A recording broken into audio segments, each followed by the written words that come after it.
especial tener en nuestra comunidad a una verdadera periodista, una verdadera enviada, una, ¿cómo se dice? Sheliachim en hebreo, Sheliach, Shlichá de Israel. Siempre que tenemos que ver noticias de Israel debemos ser muy críticos y saber tomar con pinzas de dónde las recibes y así poder entender la realidad de lo que se vive en este maravilloso país. Hoy está con nosotros Ana Jerusolinsky, que es un hombre hebreo, quien hiciera aliyá hace aproximadamente 40 años a Israel, judía de origen uruguayo, hija de un hombre que pudo haber afectado para bien a la comunidad judía de Uruguay como ningún otro, don José, quien creara el semanario hebreo en este bello país. Y yo creo que alguien que escribe trasciende, y creo que alguien que puede escribir las emociones, los sentimientos de un pueblo en la diáspora, como lo hizo don José, trascendió al punto de que ahora su hija haya heredado esta hermosa tarea. Hannah Beris, que es el nombre de casada, ha sido columnista de Portal de Montevideo, columnista en la agencia UI Press, Onda Cero, Radio España, El Tiempo, La Razón, España y un sinfín de medios. Ha sido, puedo decir, corresponsal de guerra, porque vivir en un país que está completamente en guerra le constituye en corresponsal de guerra. Y la mayor bendición para nosotros es que al ser de origen uruguayo habla perfectamente el español y así ha podido transmitir las noticias a todo este lado del mundo, que es lo que realmente a nosotros nos bendice. Y quiero que recibamos con un fuerte aplauso a esta mujer, periodista, esposa, madre y amiga. La idea que estás en tu casa y que puedes hablar sin impedimento. No tenemos aquí nada que sea políticamente correcto o incorrecto, solamente estamos transmitiendo a todo el mundo, entonces que te sientas tranquila. Con nosotros el Cuarto Poder, bienvenida. Muchas gracias, Raúl, la verdad que un placer. ¿Hace falta micrófono? Porque mi voz pero se está transmitiendo. Ah, pero está transmitiendo. ¿En serio está transmitiendo? Sí. ¿Qué quiere decir a todo el mundo? Por YouTube. Bueno, muy bien. Bueno, realmente hay solo un pequeño problema que no tiene nada que ver con Israel y los palestinos, es que me olvidé los lentes en el hotel.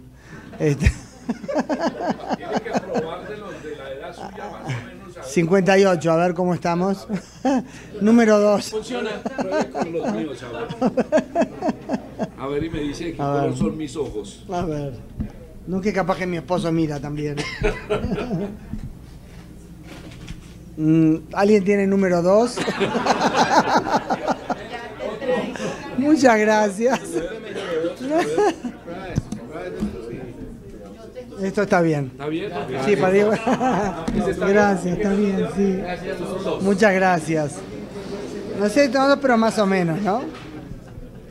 Bueno, ante todo, Raúl, muchas gracias. Yo fui muy formal la primera vez que hablamos, digo, pastor, por favor, llámame Raúl. Yo, como no soy demasiado formal tampoco, acepté rápidamente, pasé al tuteo. Realmente, Raúl y Julio y Diego, que me fueron a buscar el hotel, y todos los amigos y el suegro y ahora el papá, a los que conocí en corto rato, todos, no sé cuántas veces me dijeron, siéntete en casa. Y no me lo tenían que decir porque me hicieron sentir enseguida en casa, realmente. Y en el viaje, con trancones se dice acá y todo, con lo que charlábamos con Diego y Julio, aprendiendo sobre la comunidad. Realmente fue apasionante escuchar, así que ya lo comprometí a Raúl para una entrevista después de esta actividad. Y bueno, muy interesante y realmente me siento muy a gusto.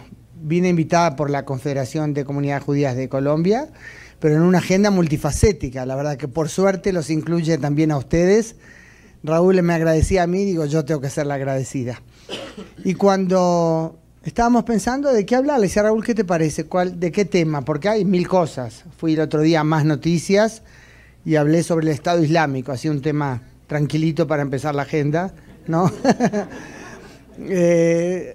Pasan por diferentes temas de política dura, los conflictos, también vivencias humanas, y yo pensé, por lo singular de vuestra comunidad, que quizás lo mejor sería, y le decía a Raúl, y me dijo, eso está perfecto, contarles a través de cosas que yo he vivido, que yo he entrevistado, lo que yo veo de cómo es el alma de Israel, donde vivo hace 40 años. A través de cosas que pueden ser notas periodísticas, pero que yo busco mucho las historias humanas, ¿no? Yo creo que una de las características, y por supuesto después cuando sea el momento de las preguntas, ustedes pueden preguntar de lo que sea, ¿verdad? Política dura, lo que sea, cuándo va a haber paz, así, temas sencillos, ¿no? Sí. Creo que cuando vendrá el Mesías es más fácil que cuando va a haber paz. Bueno, pero ustedes creen que ya vino, ¿verdad? Que tiene que volver. Ahí está. Ahí en el aeropuerto le van a preguntar su primera venida o su segunda venida. Muy bien, gracias, Dudu. Bueno, yo diría que si pienso en cosas que yo conozco personalmente a través de entrevistas que he hecho, que puede mostrar el alma de Israel, yo diría que una de las cosas más claras es realmente el sentimiento de solidaridad cuando otros están en situación complicada, ¿verdad? Por ejemplo, a raíz de catástrofes naturales. He escrito más de una vez, notas tituladas El brazo más largo de Israel, y no me refería al Mossad o a un operativo secreto de un comando del ejército, sino al brazo humanitario de Israel. La cantidad de sitios a los que Israel llega cuando se entera que hay un problema, una catástrofe humanitaria, se presta para salir a ayudar. Por ejemplo, la Unidad Nacional de Rescate de lo que se llama el Comando de Defensa Civil de la Fuerza de Defensa de Israel, de Tzahal, realmente salta como un resorte, es automático prácticamente. Siempre, o sea, la propuesta es del primer ministro, ¿verdad? Y ya la unidad se comienza a organizar.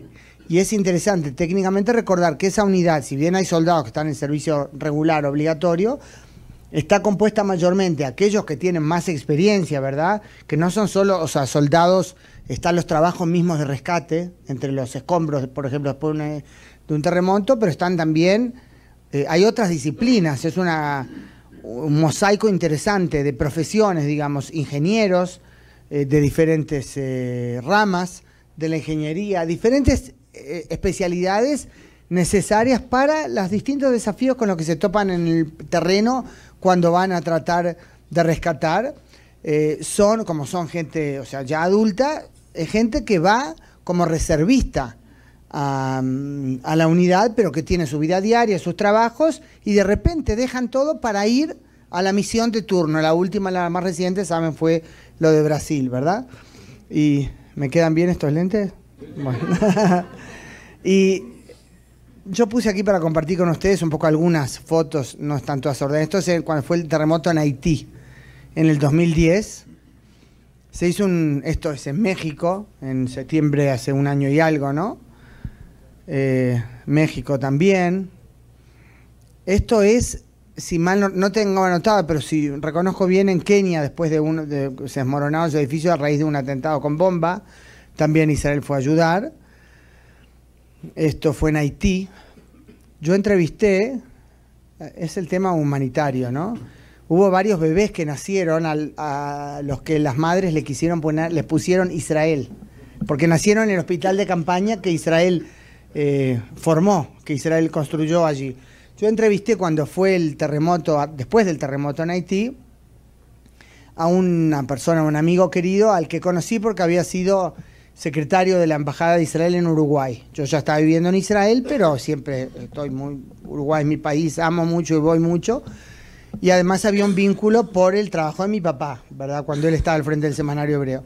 Dani Saban se llama, que después fue embajador de Israel en la República Dominicana y hasta fue galardonado por el presidente por la labor que hizo en pro del acercamiento. Y Dani Saban había ido como, digamos, como la fuerza de vanguardia a Haití para evaluar las necesidades en el terreno y poder saber qué cosas precisas pedir para cuando llegue la unidad de rescate, ¿no? ¿Estuve hablando todo el tiempo sin el micrófono? No. Y Dani Sabán me contó. Lo tuvimos aquí de embajador. Fue también. Él estuvo cuando Merón se fue a la ONU. No recordaba eso. Él vino de embajador aquí por unos meses. Por unos meses. Sí, yo no recordaba que había estado acá. Una buena persona. Y él me contó, yo lo entrevisté después de volver él de Haití, después de terminada la misión de la delegación, él me contó que en determinado momento, recuerda, porque yo creo que fue una pregunta de algún momento especialmente emotivo que recuerdes que puedas compartir conmigo. Y él dijo, recuerdo una vez que estaba dentro del hospital de campaña, en el campamento israelí, y sentimos un ruido muy fuerte de afuera. Salimos, estaba todo el campamento rodeado por ciudadanos locales, todos cantando o gritando Israel, Israel, en señal de agradecimiento, evidentemente, ¿no? Eso creo que es algo muy, muy emotivo. Y fueron, acá uno de los niños, la foto del texto era en su momento, lo recibí de la unidad del portavoz del ejército, que mandaban por supuesto las fotos a la prensa y bueno, dejé el texto ahí. Una de las, miren qué jovencita, ¿verdad? Que tuvo a su bebé ahí en el hospital de campaña de Israel. Y eso es otro tema, otras tragedias, ¿no? Cuando tan jovencito. Esto fue cuando Israel fue a ayudar después del terremoto en Turquía. Esta es una niña israelí que estaba de vacaciones con la familia, Shiran Franco, si recuerdo bien. Se pudo salvar, esa foto recorrió en Israel, no muchos se imaginan, esa emotiva, me acuerdo que fue un viernes de noche que la lograron ubicar. Por otro lado, también habían salvado a una chica, una niña jovencita de una familia musulmana, una turca local, y pregunté después a un oficial en una de las tantas veces que hice entrevistas a raíz de una nueva misión de rescate a tal o cual lugar, recordamos aquel caso de Shiran Franco en Turquía. Entonces, ahí ese oficial me contó que había habido también, se había logrado salvar a una chica turca, musulmana, y le digo, y con ella, porque me contaba que estaban en contacto con Franco, ¿no? Y hoy con esa también, esa familia estuvo en contacto, y me dice, tratamos alguna vez, pero se ve que ella no quería, no queríamos imponer diferentes consideraciones, quizás políticas, religiosas o personales, ¿no?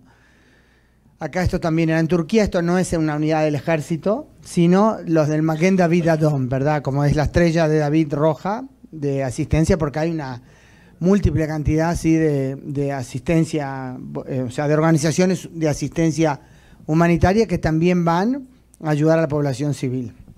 Esto en Haití, en fin, esto es en México, ya en septiembre del 2017 fue, ¿verdad? Varias escenas de estos, realmente una cantidad impresionante. El que está de espaldas es el que era en ese momento el jefe de la unidad, coronel Dudi Mizrahi. Ahora cuando fueron a Brasil ya era otro, así que me imagino que no es temporario, sino que cambió ya de cargo. También en la reserva, imagínense esas situaciones, ¿no? Esto era, creo que en Turquía, que, o sea, medio a veces puede estar en la cena de Shabbat y llega el llamado, nos vamos a tal y tal lado, dejan todo, ¿no?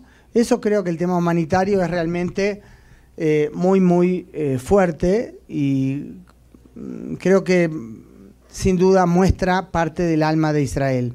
Estos días se ha hablado en diferentes marcos, he contado, pobre Rosita ya lo escuchó, sobre una organización, varias organizaciones israelíes que han sido galardonadas por la ONU, a pesar de la problemática a nivel político cuando hay debates, ¿verdad? En la ONU, la Asamblea General, el Consejo de Seguridad, ahí hay una problemática seria.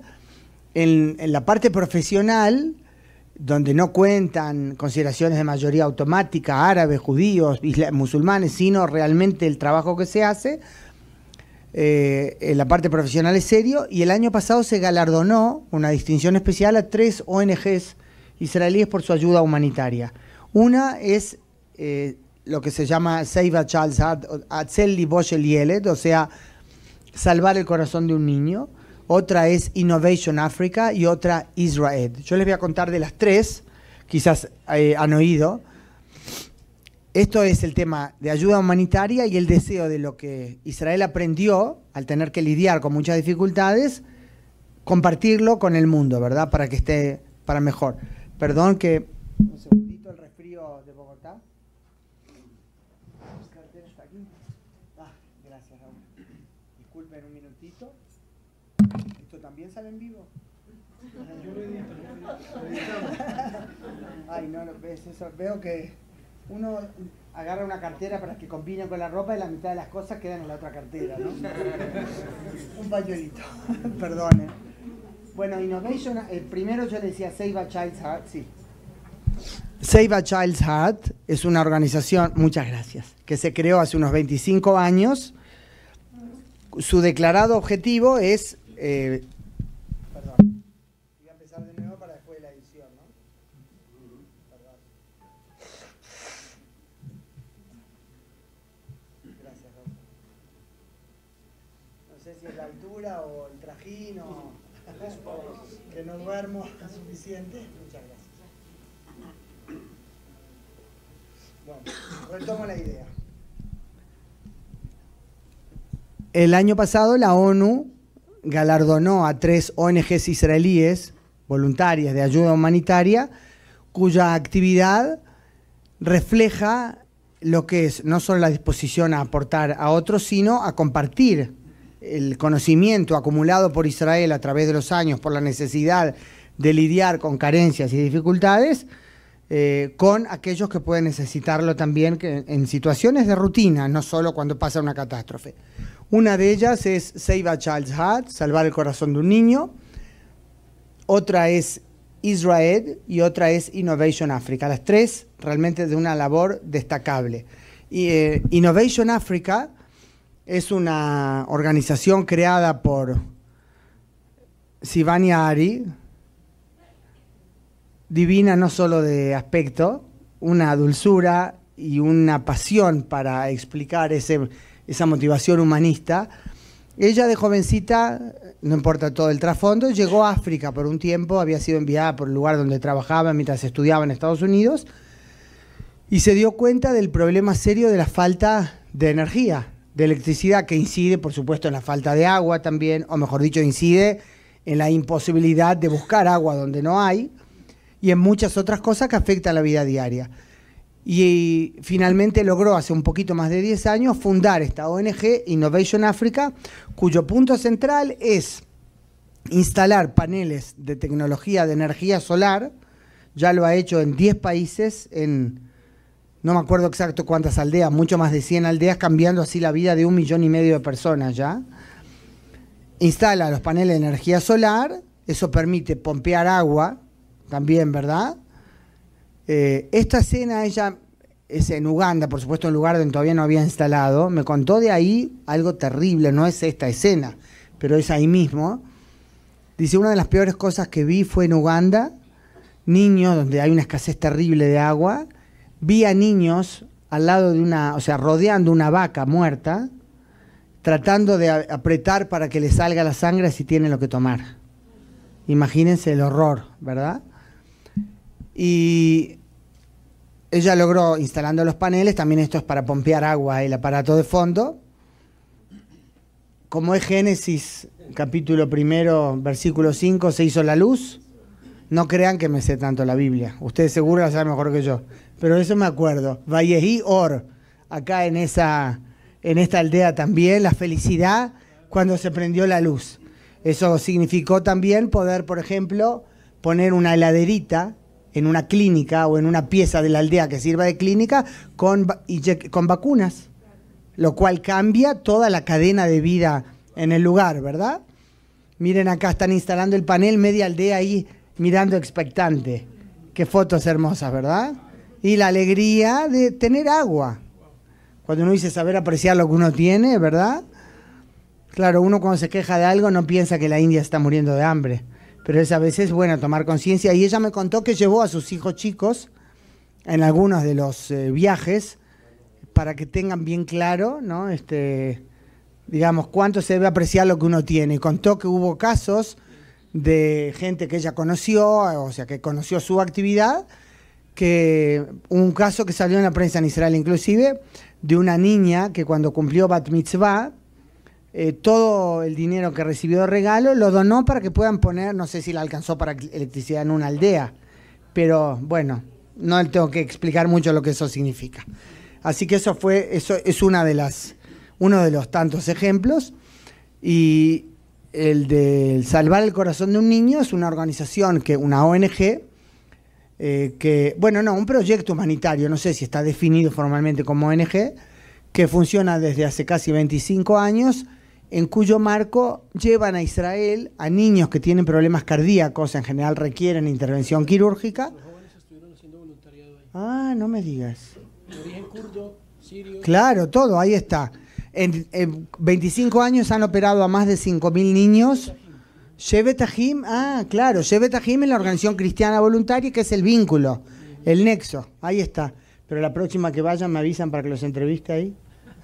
Yo he visto a algunos de los voluntarios, pero justo era una chica anglosajona. No me digas. ¿Lorena estuvo allá? Qué lindo. Estuviste en el Wolfson, en el hospital Wolfson. Qué imponente. Mis hijos dirían, mamá, ves una entrevista en cada esquina, pero acá tengo una entrevista. ¿No? La verdad.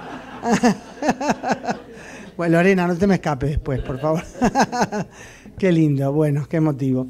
Y bueno, y acá la singularidad es no solo el hecho de esa iniciativa humanitaria, sino también el hecho que entre esos 5.000 niños ha habido numerosos de países que no tienen relaciones diplomáticas con Israel, ¿verdad? Y también llegan palestinos, o de Judea y Samaria, o Cisjordania, digamos en términos periodísticos, de la Franja de Gaza, y tú dices Kurdistán, quizás alguna cara que tú conociste acá, Lorena. ¿Cuándo estuviste? 2016. Bueno, esta foto es anterior a 2016, pero yo he ido muchas veces. La señora de la izquierda es de Kurdistán, con su hijo. El señor de camisa a rayas es de los montes Sinjar, también en Irak. Pocos días después que él se fue con su chiquito Wissam para pasar a Jordania, donde Shevet Ahim lo trajo a Israel, los, ¿cómo se dice políticamente correcto? Los locos del ISIS, los extremistas, ¿no? Es un elogio, los asesinos, ahí está. Entraron a los montes Sinjar, donde estaba toda, ella es de la comunidad yazidí, que saben, son de los que más sufrieron, las mujeres esclavas sexuales, todo. Bueno, y él se enteró de eso después que ya estaba en Israel o en camino. La chica ahí es una israelí que es con su bebé, porque los que participan, los que reciben la ayuda en el marco de ese proyecto no son los israelíes, pero están internados en el mismo hospital, ¿no? Y este médico, yo siempre tengo dificultades para pronunciar el nombre, Itiu, creo, Makonnen, algo así. Él, al terminar otra vertiente del programa, además de las operaciones de corazón, es la capacitación de médicos en diferentes ramas de la cirugía cardíaca infantil. Él, al terminar la capacitación en Israel, se convirtió en el primer cirujano cardíaco pediátrico de Etiopía. Y después vinieron varios de las disciplinas que apoyan en una operación de ese tipo, todos se especializaron en Israel. Y realmente impresionante, ¿no? Acá, bueno, una señora doctora Alona, no me acuerdo el apellido, con un señor palestino de Jenin que trajo a su hijo Noah, el chiquito. El doctor Akiva Tamir, de un humanismo hermoso, con un señor, un abuelo de Hebrón con el nieto. Esto es una escena común los martes, que es lo que se llama la clínica palestina, porque concentra por cuestión, me imagino, de trámites administrativos. Generalmente los martes viene la mayor cantidad esto es del año pasado, de palestinos, tanto de Cisjordania como de la Franja de Gaza. Ven la naturalidad, están ahí en la sala de espera en un hospital israelí. Otra vez el doctor Akiva Tamir con esta chiquita, creo que era Jenin o Nablus. La chica de rosado con el hijab es ciudadana árabe israelí, y por su dominio del idioma y por supuesto conocimiento de la mentalidad es la coordinadora con los palestinos. Esto es una familia palestina de Cisjordania, este chiquito es de Gaza. Y estas son todas enfermeras israelíes. Qué mosaico, ¿no? Yo siempre, hay una frase muy interesante que me dijo una vez el escritor argentino, judío, Mario Aguinis. Lo entrevisté, creo que fue cuando Israel cumplió 60 años. Y él hizo un resumen con una frase que yo cité en innumerables ocasiones de entonces. Dijo, Israel es imperfecto, pero ejemplar. Creo que es una frase muy buena, ¿verdad? Y uno mira esta foto y sabe que tiene razón. Ahora, no porque hay que decir, ay, qué ángeles, qué buenos los israelíes, no, sino porque es tan distinta la realidad de la imagen distorsionada que se presenta que hay que mostrar, sí, lo que debe ser normal, aunque no sé si es plenamente normal cuando hay por medio un conflicto. Las fotos más coloridas siempre son con las mujeres llegadas de África, ¿no?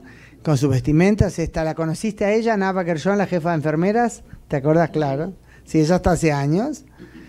A la izquierda una enfermera israelí, la señora está de Kurdistán, otra de las habitaciones, esta una chiquita una adolescente palestina de Hebrón que tenía un serio problema. Acá esta foto dice mucho.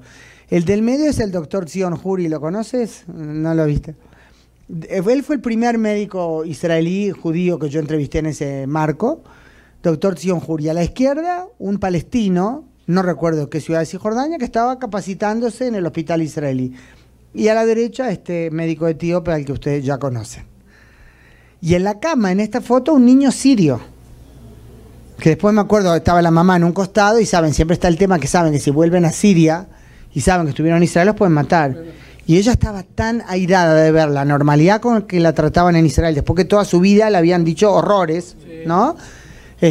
Yo la fui a entrevistar y bueno, de la foto, como si de costado, dice, no, me sacan la foto así nomás, a mí no me importa, estaba como enojada contra el mundo, ¿qué? Me voy a cuidar, ¿qué me van a hacer? ¿No? Estaba como desafiante. Bueno, no traje esa foto. Acá, bueno, este chiquito, no me acuerdo si de Zambia o de Gambia, que muestra muy orgulloso después la cicatriz. Un divino. A él yo no lo vi personalmente, esta foto me lo mandaron ellos. Y el otro proyecto que yo les decía, Israel, la tercera organización que recibió ese galardón, Israel. Acá esto, por ejemplo, yo entrevisté hace poquito al director general, que se llama Yotam Politzer, para un programa que tenía que hacer para mi radio de España, algo sobre el tema de refugiados, y propuse esa arista singular de los refugiados sirios que llegan a Europa y que se topan ahí con voluntarios israelíes que los ayudan. Surrealista, ¿no? Ya usé la palabra, creo.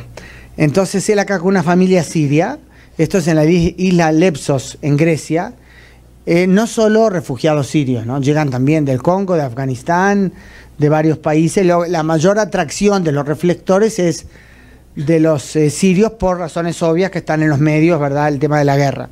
Pero hay de otros lados.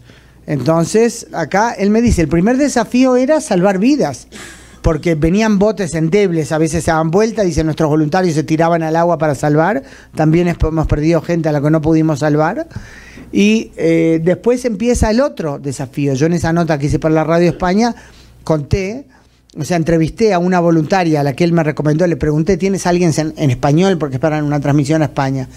Me dice, sí, una chica, psicóloga también especializada en temas de la salud, de cuidado de la niñez, una chica portuguesa, no judía, que ella fue con una organización portuguesa a la isla Lepsos en su momento para ayudar y vio cómo trabajaba esta organización israelí y se sumó a Israel, ¿no? Y ella me contó, dice, al principio podían llegar 2.000 en un día. Dice, ahora llegan 40, puede haber un día que lleguen 100, pero lo singular es que esa organización israelí sigue trabajando en el lugar, aunque los reflectores, las cámaras se fueron hace tiempo. Ellos también fueron, salvando las distancias, a Guatemala cuando fue la erupción de fuego. Y siguen ahí, o sea, con otros proyectos humanitarios especiales para lidiar con esa segunda etapa de desafío, ¿no? Lo cual no es la salvación de la vida inmediata, claro. Bueno, y eso es realmente muy fuerte. ¿Saben que algo que me comentó, yo justo lo conté en la universidad, que me contó esta chica portuguesa, Ana Luisa Oliveira, si no estoy citando mal su nombre, me contó algo muy fuerte, que en Lepsos está funcionando una escuela para niños de los refugiados, muchos de ellos sirios, ¿no? Si mal no recuerdo me dijo que hay unos 2.000 niños, porque está de ellos, dice, por lo menos van a estar 2 años en la isla, está claro, entonces ayudarles a que tengan una vida con cierta normalidad. Y dice que en un determinado momento les pidió a los niños que dibujen algo sobre un lugar en el que se sienten seguros. Y un niño, que ella estima tiene unos 10 años, dibujó una casa junto a la cual en el cielo se ve un avión y el niño dice, esa es mi casa en Siria y yo sé que ese avión nos tiraba bombas, que nos podían matar. Pero yo estaba en mi casa con mis padres, entonces me sentía seguro. Muy fuerte, ¿no? Entonces ella me dice, mi interpretación es que acá, aunque su vida no corre peligro, él no va a dibujar el lugar que está acá, porque él capta que los padres no pueden garantizarle nada. Eso hablando del la segunda fase del desafío, ¿verdad? Ella no es israelí, como le decía, es una voluntaria portuguesa que dice, yo siento ahora que Israel es mi hogar, ¿no? Bueno, por toda esa relación especial. Hablando del tema humanitario, siguiendo con Siria, una buena noche, o una singular noche, hace unos 5 o 6 años, apareció junto a la cerca fronteriza entre Israel y Siria, vieron los soldados que patrullaban para garantizar la seguridad, algo raro que se movía al lado de la cerca, se acercaron, había un grupo de civiles sirios que traían a un herido, no me acuerdo si la primera era una mujer o un hombre, herido por la guerra, pero hay que tener el contexto, ¿verdad? Un país formalmente en guerra con Israel, base de Irán, base de Hezbollah, en fin. Y pidieron ayuda porque el tema no es solo que su propio régimen los mataba, también entre los rebeldes, no todos eran santos, ¿verdad? Sino que además, a raíz de la guerra, la infraestructura, claro, la infraestructura de salud pública se había desmoronado. Entonces pidieron ayuda y cada noche empezaron a llegar más, ¿no?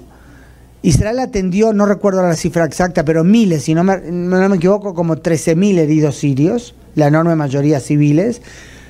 Y hace 2 años y medio se abrió lo que se llamó el Comando Buena Vecindad, que es una segunda etapa de una dimensión diferente, ya no heridos urgentes de la guerra, sino civiles, en general venían mujeres con sus hijos, que precisaban atención normal, como yo estoy engripado, voy al médico, a mi hijo le duele el oído, hace 1 año que no va al oculista, ese tipo de cosas, ¿no? Y pasaban al lado israelí, entraban a hospitales israelíes, ¿no? Ahí estuvo Joana Molina de nuestra comunidad. ¿Otra entrevista?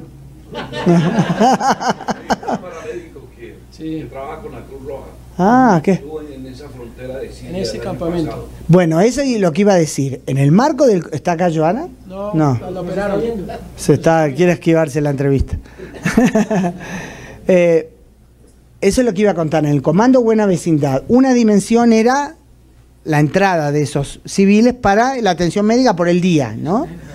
Y aparte, en ese, como tú me dijiste, campamento, ¿verdad? O sea, los israelíes no podían entrar al lado sirio. Entonces había voluntarios, muchos, había cristianos, norteamericanos, había diferentes lados, ahora entiendo que mesiánicos también. Del otro lado, de diferentes nacionalidades. Yo recibí los datos de contacto de alguien, un norteamericano, al frente de la delegación, pero nunca logré contactarme para entrevistar. Un oficial israelí que había estado en ese comando me contó, pero cosas increíbles, ¿no? O sea, pasaban materiales humanitarios también, o sea, equipos humanitarios, generadores de electricidad, un montón de cosas, en un campamento que se formó muy cerca de la frontera con Israel, en la parte sur, cuando el régimen empezó a avanzar de vuelta para recuperar el sur. Después se desmanteló ese campamento, pero durante un tiempo estuvieron ahí muy cerca de la frontera con Israel para alejarse de la peor zona de combates. Y este oficial israelí que yo decía, me contó algo increíble. Una de las cosas, de las tantas cosas que hicieron en el marco de ese Comando Buena Vecindad, fue, por ejemplo, a veces les pasaron algunas ambulancias. Entonces ahí saben en la frontera diferentes líneas, línea azul o línea violeta, ¿no? Determinada línea, aunque ahí no están los soldados sirios, tampoco puede estar Israel, ¿no? Entonces, ¿qué hacían? Este oficial me contó, es increíble. Por ejemplo, abrían la cerca del lado israelí, introducían una ambulancia, dejaban las llaves adentro, ¿no? Los voluntarios tenían el número de contacto de un sirio que tenía el teléfono de WhatsApp del oficial israelí, ¿no? Abría la cerca de su lado, entraba la ambulancia y se la llevaba a Siria. Donada, regalada por Israel. Me imagino que también muchos eran donaciones no necesariamente pagadas por Israel, ¿no? Algunas sí, otras no. Y bueno, esas situaciones realmente increíbles. Esto es una de las veces que entraban a un hospital, entonces en el autobús, ¿no? Esto sí, una ambulancia israelí, imagínense la escena. ¿Qué pasó? Sí, hay algo. Una ambulancia israelí, si hay algo ya pasó antes también, no sé.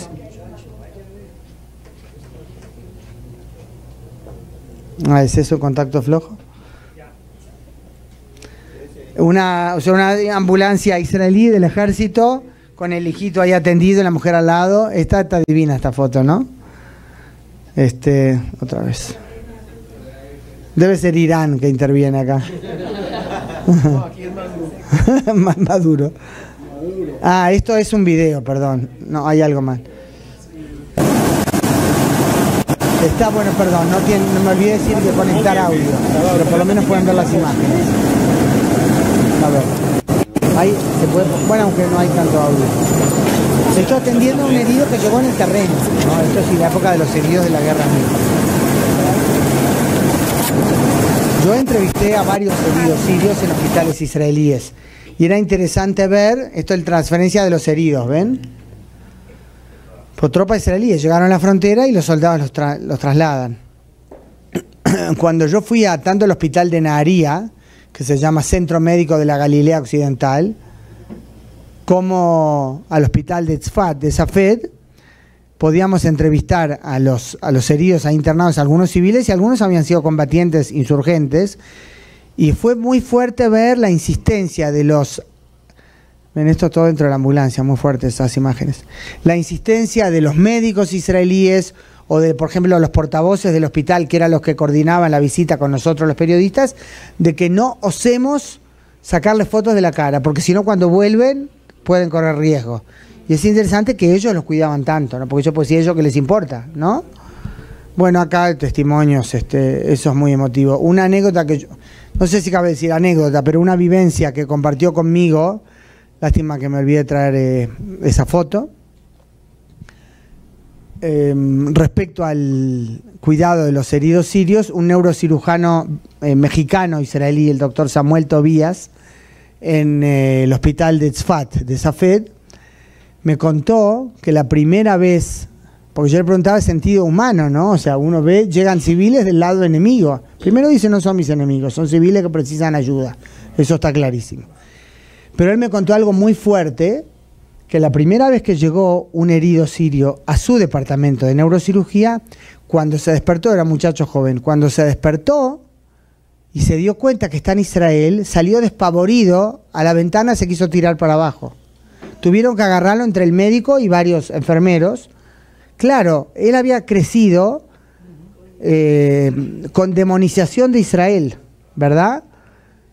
Y con el correr de las horas se dio cuenta que todo lo que le habían mentido toda la vida, no, o sea, era eso, una mentira.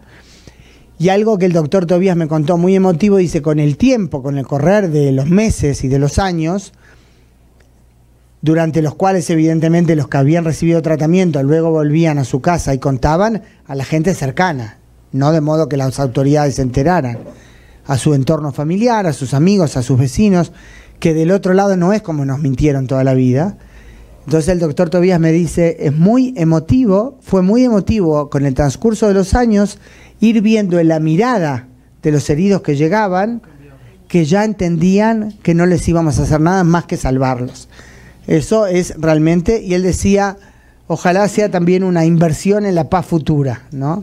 Para eso se necesita, por supuesto, también democracia. Sí, de Tikkun Olam es sin duda lo que hacen, ¿verdad?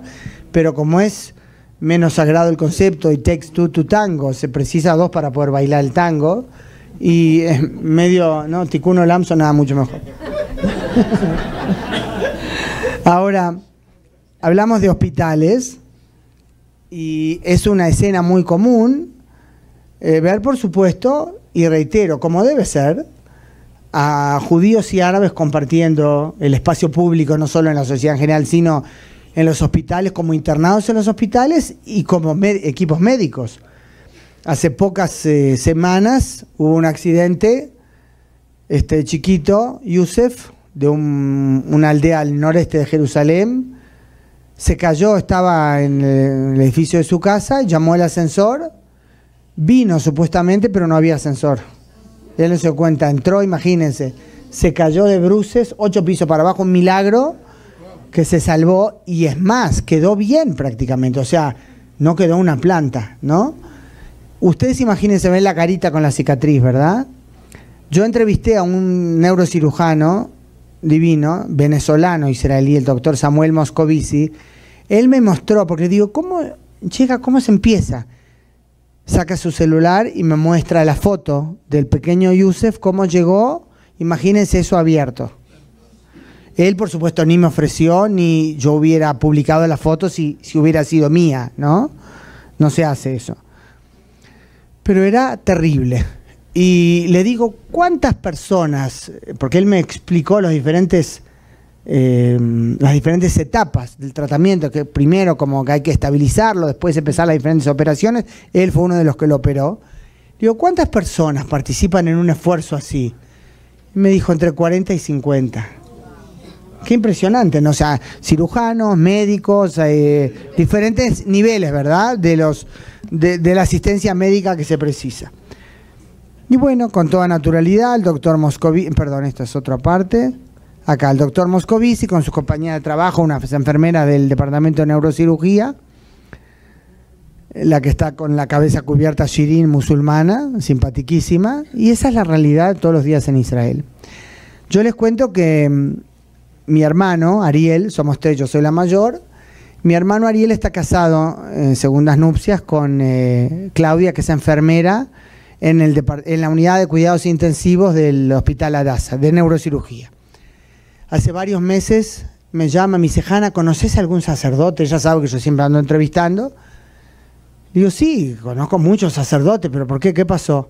Me dice que hay una señora que estaba acá de visita, como peregrina, católica, con su esposo, llegado de Brasil, le estalló un aneurisma en la cabeza. El esposo en el interín tuvo que volver a Brasil, o sea que no pudo cambiar el pasaje.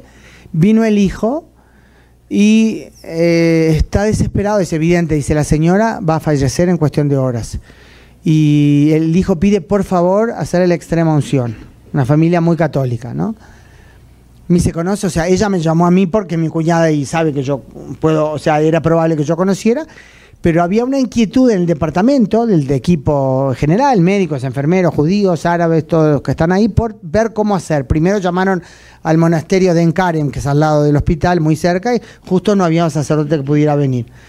Entonces yo llamé, yo conozco justo no cualquier sacerdote, ¿no? Sí, me refiero desde el punto de vista del papel formal, al padre Rafik Nahra, que era, en ese momento, ahora cambió de cargo, uno de los vicepatriarcas latinos de Jerusalén. El patriarca latino es el jefe de la Iglesia Católica en Tierra Santa, ¿no? Él era uno de los vices, además era el jefe de las comunidades cristianas de habla hebrea, todo un fenómeno interesante aparte. Muy ocupado, esa gente que no, o sea, está nuevo en el cargo y no tenía secretaria, sumamente ocupado. Yo le expliqué de qué se trata. Y él dice, no hay problema, yo voy, digo, yo lo voy a buscar, no se preocupe, porque así le ahorro tiempo. Y estaba lejos de mi casa, no en el centro de Jerusalén. No sé si se dieron cuenta por el nombre que yo dije, el padre Rafik Nahra es árabe cristiano nacido en el Líbano. Cuando él por primera vez fue a Israel, en el 93, ahí vio que también era diferente de lo que él había oído en el Líbano, ¿no? Entonces yo pensé, por recato, digamos, por respeto, yo me quedo en el auto, después digo, voy a preguntarle a Claudia. Y Claudia me dice, no, subía si puedes ayudar a traducir. Entonces era surrealista, porque estaba la señora toda entubada, pobre, ¿no? Realmente falleció pocas horas después, el hijo sollozando a su lado, las médicas, algunas judías, cristianas, había algún médico... las enfermeras, digo, había algún enfermero árabe también, mirando desde la entrada de la habitación como expectante, digamos, ¿no? Aunque el desenlace era evidente, pero ver cómo se desarrollaba eso, se acerca el padre Rafik a la señora dice una plegaria que yo no podría reconstruir y saca el Tanaj en hebreo y empieza a leer un capítulo de los Salmos. Yo digo, ¿cómo cuento esto yo al exterior? ¿Quién me va a creer? ¿No? O sea, esas cosas realmente surrealistas. Me voy un poco del tema humanitario para, ya que hablé de eso de surrealismo, que Raúl contaba cuando estábamos en la oficina, lo de las minorías, ¿no? Hay en Israel, es bien un paréntesis, ¿no? Aunque si después les interesa podemos andar en eso.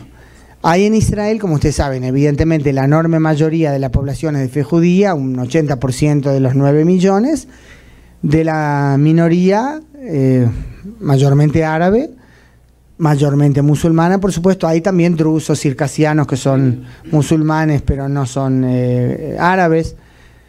Y están, por supuesto, los árabes cristianos. Ahora, hay dentro, o sea, entre los árabes cristianos, en los últimos años empezó, no sé si llamarlo un movimiento, pero sí una iniciativa de una parte de la comunidad que dice, claro, dice, no es correcto decir que somos árabes cristianos.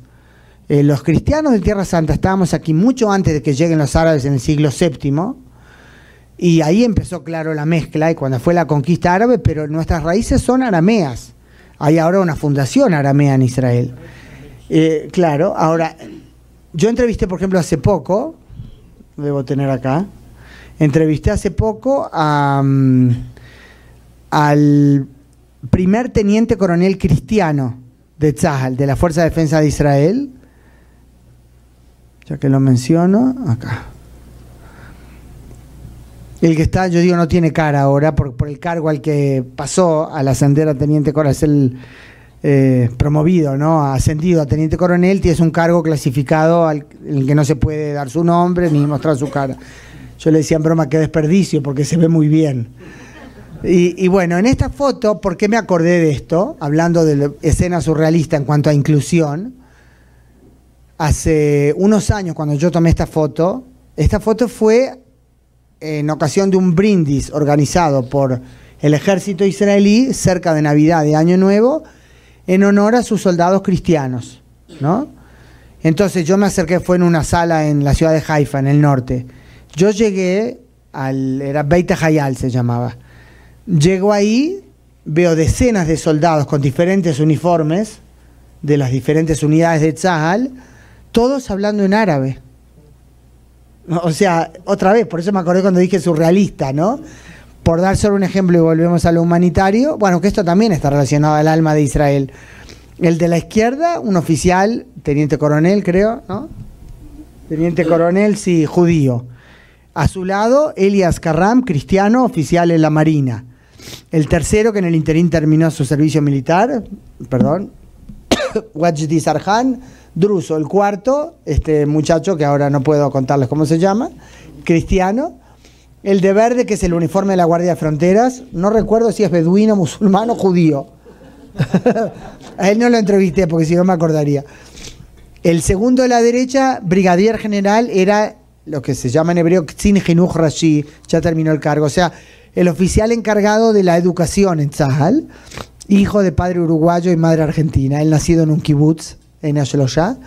Y el de la derecha, que estuvo en su momento en el ejército, ya retirado, beduino musulmán.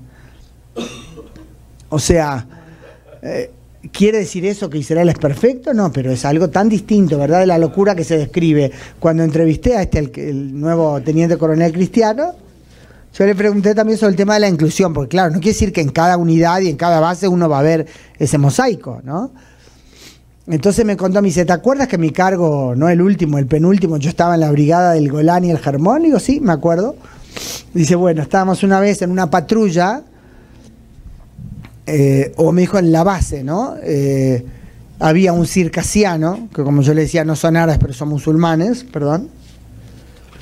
No recuerdo qué cargo me contó que tenía cada uno, pero había un circasiano musulmán en determinado cargo, un beduino en otro, un judío en otro. Yo era el cristiano, había un árabe musulmán también.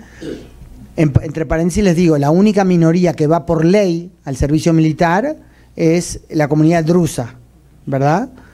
Los demás se presentan como voluntarios. Él también tuvo que entrar como voluntario en su momento, el que me contaba. Entonces dice, en un momento estábamos en una patrulla en un lugar de la frontera en el cual se veía al otro lado soldados jordanos con los caipás, ¿no? Entonces, claro, había una cercanía que se podía escuchar, hablar. Y saludaron de lejos, dice, Salam Aleikum, le dijo el jordano. Y ellos todos contestaron en árabe, Aleikum Salam. Dice, ¿nos miraron? Dice, ¿este ejército de locos qué es? ¿No? Hablando de lo multifacético del mosaico israelí, por supuesto. Ahora, volviendo a lo del alma, ¿no? Le estaba contando, bueno, la parte esta de los hospitales. Y hay también están las historias personales, ¿verdad? Gente que yo he entrevistado, que digo, su historia es una inspiración. Este hombre fue, ¿saben lo que fue, o recuerdan, algunos seguro sabrán, perdonen, el rescate de Entebbe? 4 de julio del 76, ¿verdad? Yo me acuerdo, yo estaba en Uruguay, salimos los judíos a bailar en la Rambla, Montevideo, cuando nos enteramos. Sí, ahí murió el hermano de Netanyahu, ahí. Yoni, sí. Y bueno, él es Suri Nershko, él era uno de los soldados de la unidad de élite que participó, y él... ¿Sí? Ah, ¿sí es hoy? Ah, mirá, no lo seguí. Lo sigo a Vivi en Tweet, pero... Ah, bueno. Sí, sin duda era una personalidad Yoni, ¿no? Yo leí unos libros, o sea, un libro que armaron se llamó Michtavei Yoni, las cartas de Yoni, fuera como un compendio de las cartas que él mandaba cuando estudiaba en Estados Unidos, a la familia en Jerusalén, o cuando el padre estaba haciendo cursos muy avanzados, ¿no? Porque tuvo problemas para trabajar en Jerusalén, estaba en Estados Unidos y él estaba acá en Israel en el ejército, todas las cartas que iban y venían, y armaron un libro con eso impresionante, una belleza. La cosa es que Surin era uno de los soldados en esa unidad de élite, él lo entrevisté en la casa, él quedó paralítico, un soldado ugandés le disparó en la espalda, él me acuerdo cómo me describió cómo sintió el frío que le corría, pero en el momento no se imaginó qué significaba, que no se pudo levantar nunca más, o sea, claro, él mueve solo la silla con ese palo, ¿no? Con el que mueve como si fuera el timón de la silla. ¿Por qué lo cuento? Acá esto fue cuando Pérez, que en paz descanse, en un aniversario de Entebbe, no recuerdo cuándo, debe haber sido el 2016, el aniversario redondo, Pérez convocó a una reunión especial de todos los sobrevivientes, o hijos o nietos de los sobrevivientes, y lo homenajearon a Suri Nershko en especial, ¿no? Porque claro, él aportó como uno de los soldados en el operativo. Pero ¿por qué lo menciono? La historia personal, no porque haya resultado herido, lamentablemente heridos hay muchos, sino porque él se voluntariza en la organización Shalva, que es para gente con discapacidad, a veces acompaña en paseos, organizando actividades, él que no se puede mover. Es impresionante, ¿no? O sea, ¿de qué uno se puede quejar? Y el saber aportar a otros también cuando uno sufrió la adversidad es muy fuerte, en mi opinión. En el caso, hay un grupo del que yo hablo a menudo que se llama el Círculo de Padres o Foro de Familias, que está compuesto por israelíes y palestinos que perdieron a seres queridos en el marco del conflicto. Puede ser israelíes que murieron en atentados, palestinos en incidentes con soldados, diferentes circunstancias, ¿no? Y más allá de los análisis políticos, es gente que dice, yo perdí lo peor y quiero aportar a través de diálogo y de actividades educativas a que otros no sufran lo que yo estoy sufriendo. Como me dijo uno de ellos, nosotros pertenecemos a un club en el cual no queremos nunca, un club que nunca quiere nuevos miembros, ¿no? Entonces, la polémica política es legítima y yo también polemicé con algunos de ellos.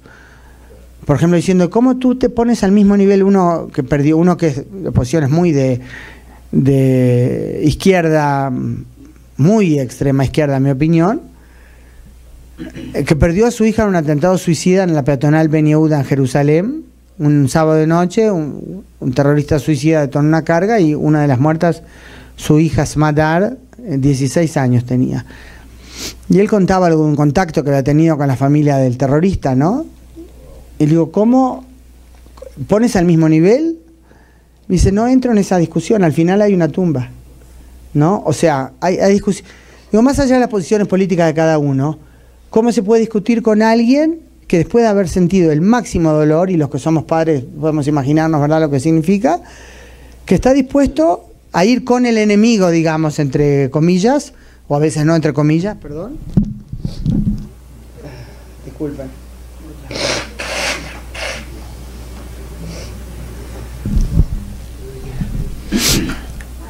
Para tratar de minimizar el riesgo de que a otros le pase lo mismo que a ellos, ¿no?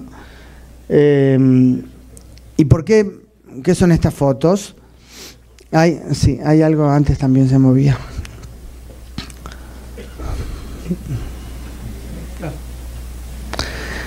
Hay un señor, Yuval Roth se llama. Yo hice esta nota hace años para el servicio latinoamericano de la BBC, con los que trabajé más de 20 años, pero ya hace años se terminó. Yuval Roth perdió... Hay algo ahí. Yuval Roth perdió a uno de sus hermanos en un atentado. El hermano iba o venía al servicio de reserva del ejército y, ¿cómo se dice aquí? Hizo dedo para que te levanten, ¿no? En la carretera.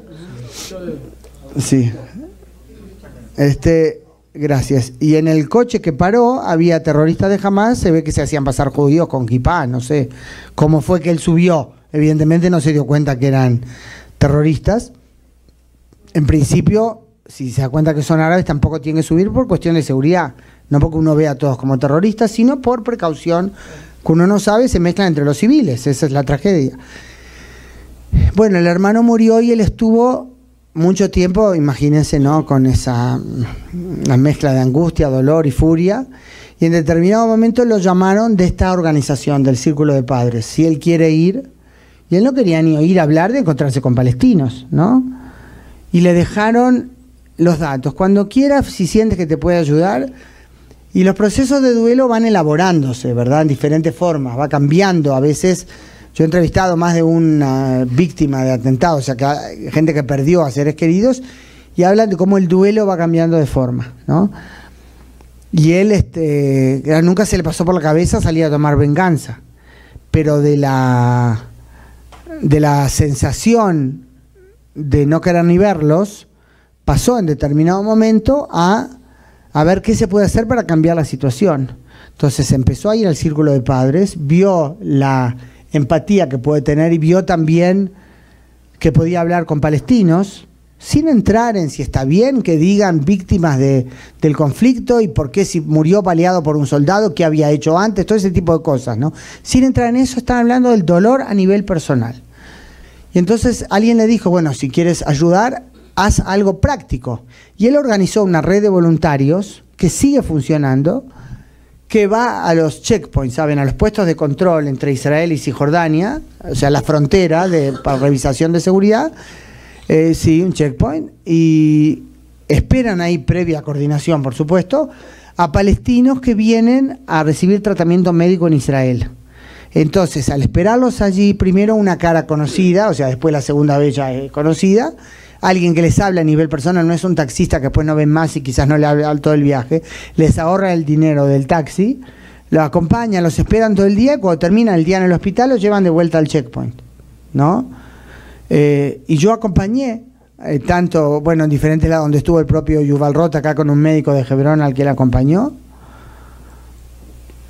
y también en el hospital Rambam en Haifa, varios voluntarios diferentes, ¿no? Acá Amatzia creo que se llama, que acompañó a esta señora palestina, Avi, con otros niños, situaciones, claro, que eso no tiene que ver palestinos o no, o sea, una madre que tiene 3 hijos y pasa mucho por casamientos entre familiares, hay más incidencia de determinadas enfermedades, pero también en este caso la madre, si no me equivoco, era esta con varios hijos, que algunos precisaban diálisis, niños varias veces por semana, o sea, lidiar con todo eso, al menos les alivian todo lo demás alrededor del traslado, cómo llegar. Y es un aporte directo, ¿no? Una iniciativa humanitaria. Es yo creo, el superarse, el alma que aparece ahí, la superación a pesar del sufrimiento.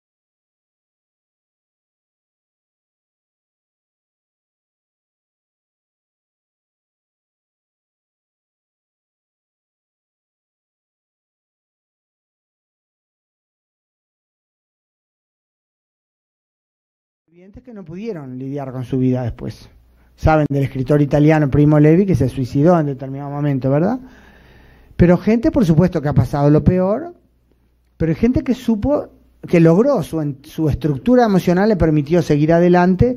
En Yad Vashem, el Museo Recordatorio de la Shoah y el Heroísmo, hubo, creo que fue el año pasado, una exposición muy emotiva que se llamaba Kan Beiti, esta es mi casa, ¿no?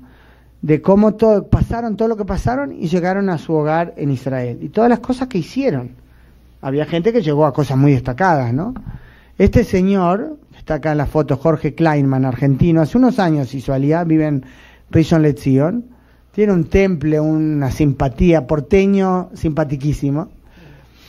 Y él me contó cuando él de jovencito, pasó varios campos, logró salvarse, vio cosas terribles, imagínense. De jovencito logró salir de Europa, creo que, si mal no recuerdo, había estado primero en Paraguay, después él describía lo que él se decía a sí mismo, cuando estaba en un tren en camino a Argentina. Y él dijo, mi pasado terminó, lo entierro, yo no hablo nada más, no cuento, no existe mi pasado, porque si no, no voy a poder vivir con normalidad. Me dijo, hasta que empezaron a aparecer los negadores de la Shoah. Y yo entendí, me dijo, que si yo callo, estoy haciéndoles el juego a ellos. Y empezó a hablar y no para. Y todo el tiempo da conferencias. Cuando van becarios, por ejemplo, de América Latina, a diferentes cursos, o de Mayab, o a veces a seminarios para educadores sobre la Shoah en Yad Vashem, en general a Jorge Kleinman lo llaman para prestar su testimonio, ¿no? Es muy, muy fuerte. Y hablando de negadores de la Shoah, yo a esta señora la conocí, Rita Weiss se llama. No sé a qué se dedica, o sea, hablar del tema de superación, no sé qué es lo que hizo. Una linda señora, como ella hablaba, hubo un acto en Yad Vashem y ella fue invitada como una de las sobrevivientes. Era la época que el presidente de Irán era Mahmoud Ahmadinejad, que se pasaba, como ustedes recordarán, hablando, negando la Shoah o relativizándola, era el discurso, o sea, no que el gobierno actual no lo hace, el régimen iraní lo hace, pero en él era especialmente notorio, ¿no?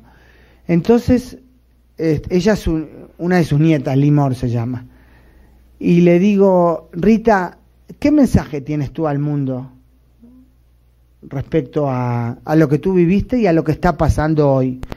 Me dice, yo solo tengo una pregunta a Ahmadinejad. Si la Shoah no pasó, ¿dónde está mi familia?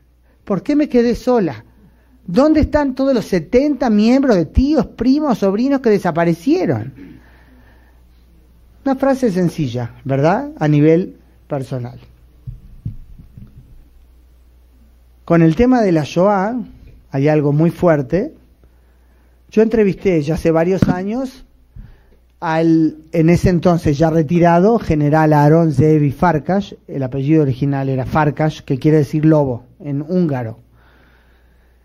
Y él después se puso en hebreo Zeevi, que es lo mismo, ¿no? Él fue jefe del servicio de inteligencia. A mí me pareció siempre un tema muy fuerte eso de miembros del Estado Mayor que son hijos de sobrevivientes, por todo lo que significa la capacidad que ahora tiene Israel de defenderse. Se dice que si Israel hubiera existido en la Segunda Guerra Mundial no habría habido Shoah, ¿no?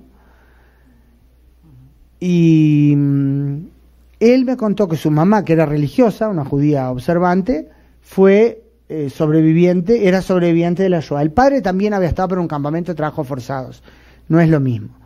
Contó que cuando él ya era general en el Estado Mayor, y dicho sea de paso, el actual jefe de este partido que disputa la autoridad de Netanyahu, Benny Gantz, el ex jefe del ejército, él también es hijo de sobrevivientes.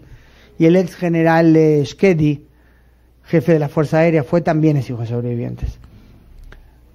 Tiene una dimensión muy emotiva, creo yo, cuando se trata de lo que significa Israel en términos de defensa del pueblo judío, protección del pueblo judío. Entonces cuenta Zeevi Farkas que cuando estaba en el Estado Mayor un día se tomó libre para ir a mirar las 7 horas de testimonio que su madre había brindado para los archivos de Steven Spielberg, saben, que recabó testimonio de sobrevivientes. Dice, ahí vi cosas que mi madre a mí nunca me había contado. Y una de las cosas que vi fue cuando ella describió que el 8 de mayo del 45, el último día de la guerra, de repente una de las chicas de la barraca de ella, no me acuerdo en qué campo era que estaba, grita, muchachas, somos libres, terminó la guerra. Y de repente sale de la barraca, ve una luz, dice, me imagino que era el sol que estaba también antes, pero no lo veíamos. Dice, mi mamá como que se postró, se arrodilló al lado de un charco, empezó a hacer sus cuentas con Dios y le preguntó a Dios, no dónde estabas, que es otra pregunta que surge, sino por qué yo quedé viva. ¿Por qué quedé con vida después que tanta gente murió? Terminó la guerra, mis padres se casaron en Rumania, ahí nací yo. Mis padres me contaron sobre la emoción con la que la gente hablaba cada vez que nacía un bebé judío después de la Shoah. Cuando yo tenía 10, 11 años, hicimos Aliyá. Yo crecí como un niño, un joven israelí común. Entré al ejército a los 18 años. Decidí quedarme a hacer la carrera militar. Fui ascendiendo en los grados. Cuando me dieron el rango de general, de un lado estaba el comandante jefe del ejército, del otro lado mi mamá. Me apretó fuerte la mano y me dijo, ahora sé por qué quedé con vida. Muy fuerte.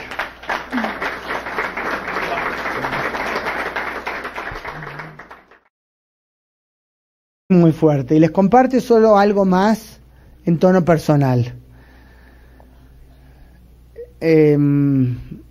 Yo tengo 3 hijos, voy a ser abuela dentro de un mes. Bueno, estoy diciendo dentro de un mes desde que llegué a Colombia, así que ya hace un poquito menos. Muchas gracias. Vale la pena tanto como todos dicen, ¿no? Bueno, Gadi, mi hijo mayor, y su esposa Estela van a ser papás. Tengo también a Mijal y a Alon. Y todo cambia de perspectiva cuando uno es padre, ¿verdad? O madre. Cuando uno vive la situación de peligro y sabe, o sea, que tiene la responsabilidad también por cuidar a otros. El 29 de enero del 2004 yo fui testigo de un atentado suicida, la única vez que fui testigo. Había cubierto mucho que me enteraba y corría a ir, ¿no? En la segunda intifada. Yo estaba a 20 metros del autobús que estalló. Me salvó que estaba dentro del coche. Estaba transmitiendo a México sobre algo que iba a pasar esa tarde. Después, cuando transmití el informativo del mediodía, me dijeron, el compañero que estaba en la producción me dice, Hanna, yo oí la bomba. Claro, porque estaba esperando el retorno para salir al aire. Y dije, Hanna está en un atentado, porque él oyó el bombazo, ¿no? Y salí del coche, suerte que estaba en el coche, si no por la onda expansiva podía resultar herida, ¿no? Yo me había quedado en el coche pensando que así va a ser más silencio para transmitir. Claro, imagínense qué falta de silencio habría habido si hubiera estado afuera, igual así fue terrible, ¿no? Y subí al ómnibus, vi escenas dantescas, la primera vez que veía un atentado, personalmente. Fue un horror. Después, cuando llegué a casa, vi que tenía un pedazo de carne en el pantalón. Y de tarde escribí, yo en ese momento trabajaba con el Mercurio de Chile, era corresponsal del Mercurio de Chile, y escribí una nota también testimonial, ¿no?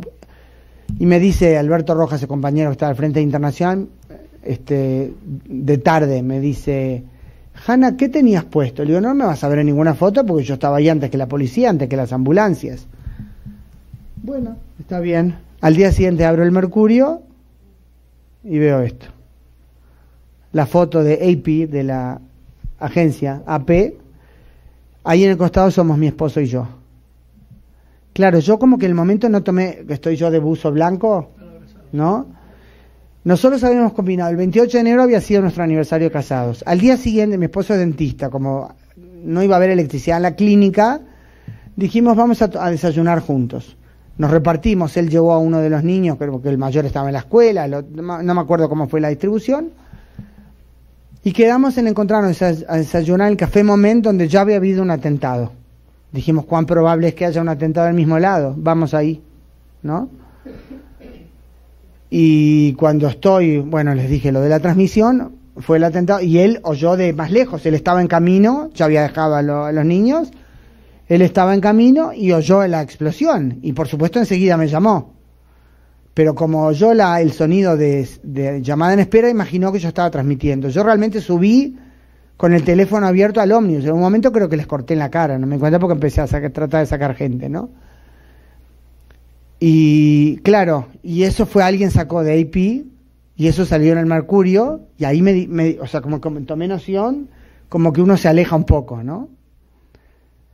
El tema es el gran dilema cuando uno es padre, cómo garantizar la seguridad de los hijos sin educarlos al odio.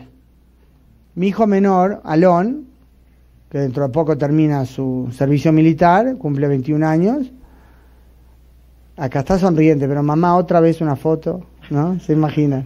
Divino, hace poquito salimos a comer un hummus en Jerusalén. Hace unos años entra a casa, yo estoy sentada en el escritorio para no variar, entra a casa y oigo, él estaba en la época del secundario todavía, ¿no? Estaba el hermano mayor en el comedor y oigo que Alon dice, qué susto que me pegué recién. ¿Se imaginan? Yo salté como un resorte. Alon, ¿qué pasó? Me dice que estaba en el tren, él tenía el secundario en el centro y tenía que tomar el tren hasta casa y de ahí yo lo iba a buscar, pero esta vez vino solo de la parada. Me dice, yo estaba en el tren y subió un hombre demasiado abrigado. En la terminología israelí eso significa, si hace calor, ¿no tendrá un cinturón explosivo bajo la ropa? ¿No? Entonces, yo le digo, si te pasa eso, te bajás, estés donde estés, sea la hora que sea, y me llamás, si te sentís inseguro. Yo no quería decirle, si ves un árabe cruzás a la vereda de enfrente, porque capaz que ese árabe es mejor ser humano que yo. Pero cómo se maniobra entre el deseo de garantizar esa seguridad y no discriminar, no educar en el odio, no educar en la generalización prejuiciosa. Es todo un desafío, ¿verdad? Hace aproximadamente 2 años hubo un atentado con bomba en Jerusalén, después de mucho tiempo que no había pasado. No estaba destinado, al parecer, a ser suicida. Se ve que le estalló la carga antes de tiempo. Cuando la iba a colocar, no hubo ninguna víctima en ese atentado, porque el terrorista se ve que la iba a dejar por alguna falla en un estacionamiento de autobuses. Por alguna falla le estalló y él murió, fue el único muerto, ¿no? Alon había salido de clase poco antes y yo sabía que iba al, ¿cómo se llama? El jiu-jitsu, ¿no? El deporte uno de estos. Sí. Pero claro, yo sabía que no volvía a casa, pero no sabía, y era una zona donde podría haber pasado el bus de él, ¿no? Y no lo ubicaba. Pido a Gadi, el hermano mayor, que llame al gimnasio, yo no tenía el número, a ver si lo ubica. Mientras llamé a mi radio de España, Onda Cero, a ofrecer la nota. Digo, quería ofrecerles algo y me puse a llorar. Hanna, ¿qué pasó? Hubo un atentado en Jerusalén y no encuentro a mi hijo. Silencio sepulcral del otro lado de la línea. Después, por supuesto, Gadi, mi hijo mayor, lo encontró, Mijal, mi hija también. Mamá, está todo bien. Pero son esas situaciones en las que uno vive. Yo digo, no le deseo eso a los enemigos que creo, por suerte, que no tengo, ¿no? La esperanza de que llegue la paz no se puede perder. Lamentablemente, hay gran escepticismo hoy en día, pero realmente eso de la esperanza no se puede perder. Con elecciones, sin elecciones, o sea, independientemente de la parte, no se puede decir independientemente de la parte política, está íntimamente ligado, pero a nivel humano precisamos que la situación sea diferente. Yo les agradezco que me hayan escuchado y espero haber aportado algo, y ahora pueden preguntar también de cosas menos, o sea, cosas duras, también lo que quieran, pueden preguntar. Lo que yo no sepa voy a decir perdón, pero no sé responder. Muchas gracias.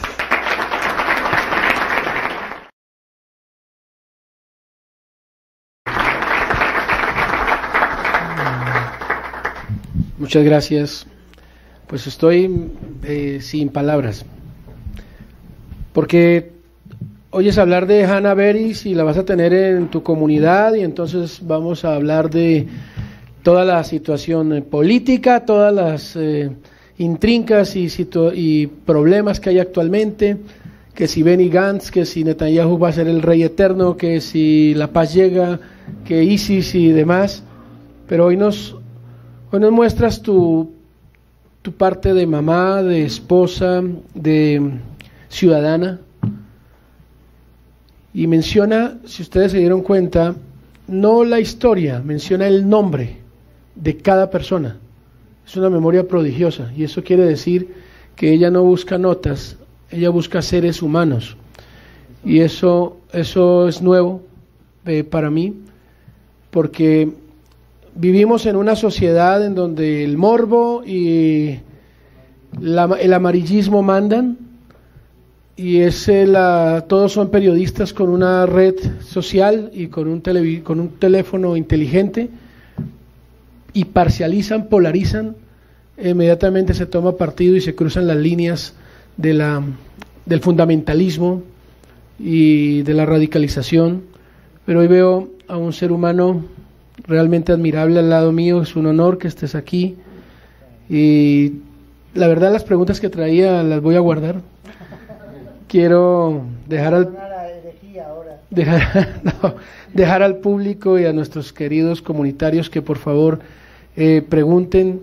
Solo una que me parece al lugar, ya que mencionaste minorías y surrealismo. ¿Has entrevistado mesiánicos en Israel? ¿Has entrevistado judíos mesiánicos en Israel? Hace muchos años, me acuerdo, en la localidad de Mevaseret Zion, al lado de Jerusalén.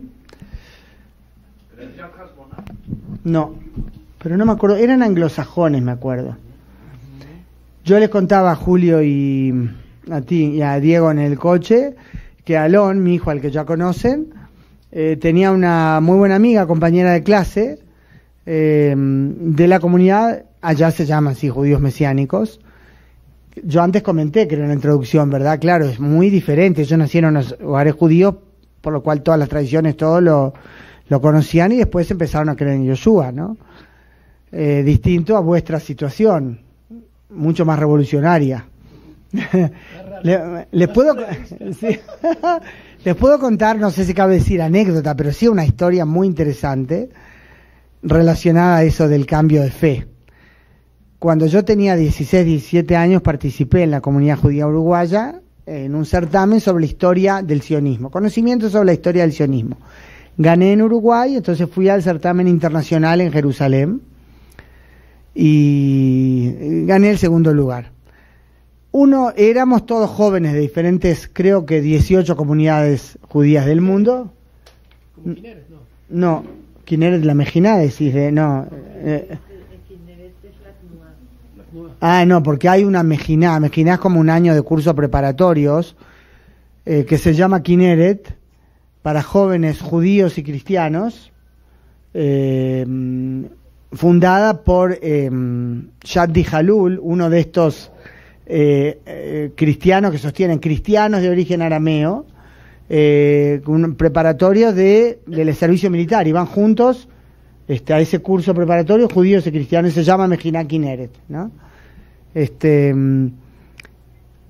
Ya que mencionaron a Shaddi Halul, solo una mención respecto a lo que dije antes del teniente coronel. Cuando él empezó todo su acercamiento, y él tenía claro ya que iba a enrolarse, para él Israel es su país, dice, nadie vive como vivimos nosotros acá. Él al principio decía, soy árabe cristiano, pero después empezó a estudiar las raíces y dijo, esa terminología no es la correcta. Eso entre paréntesis.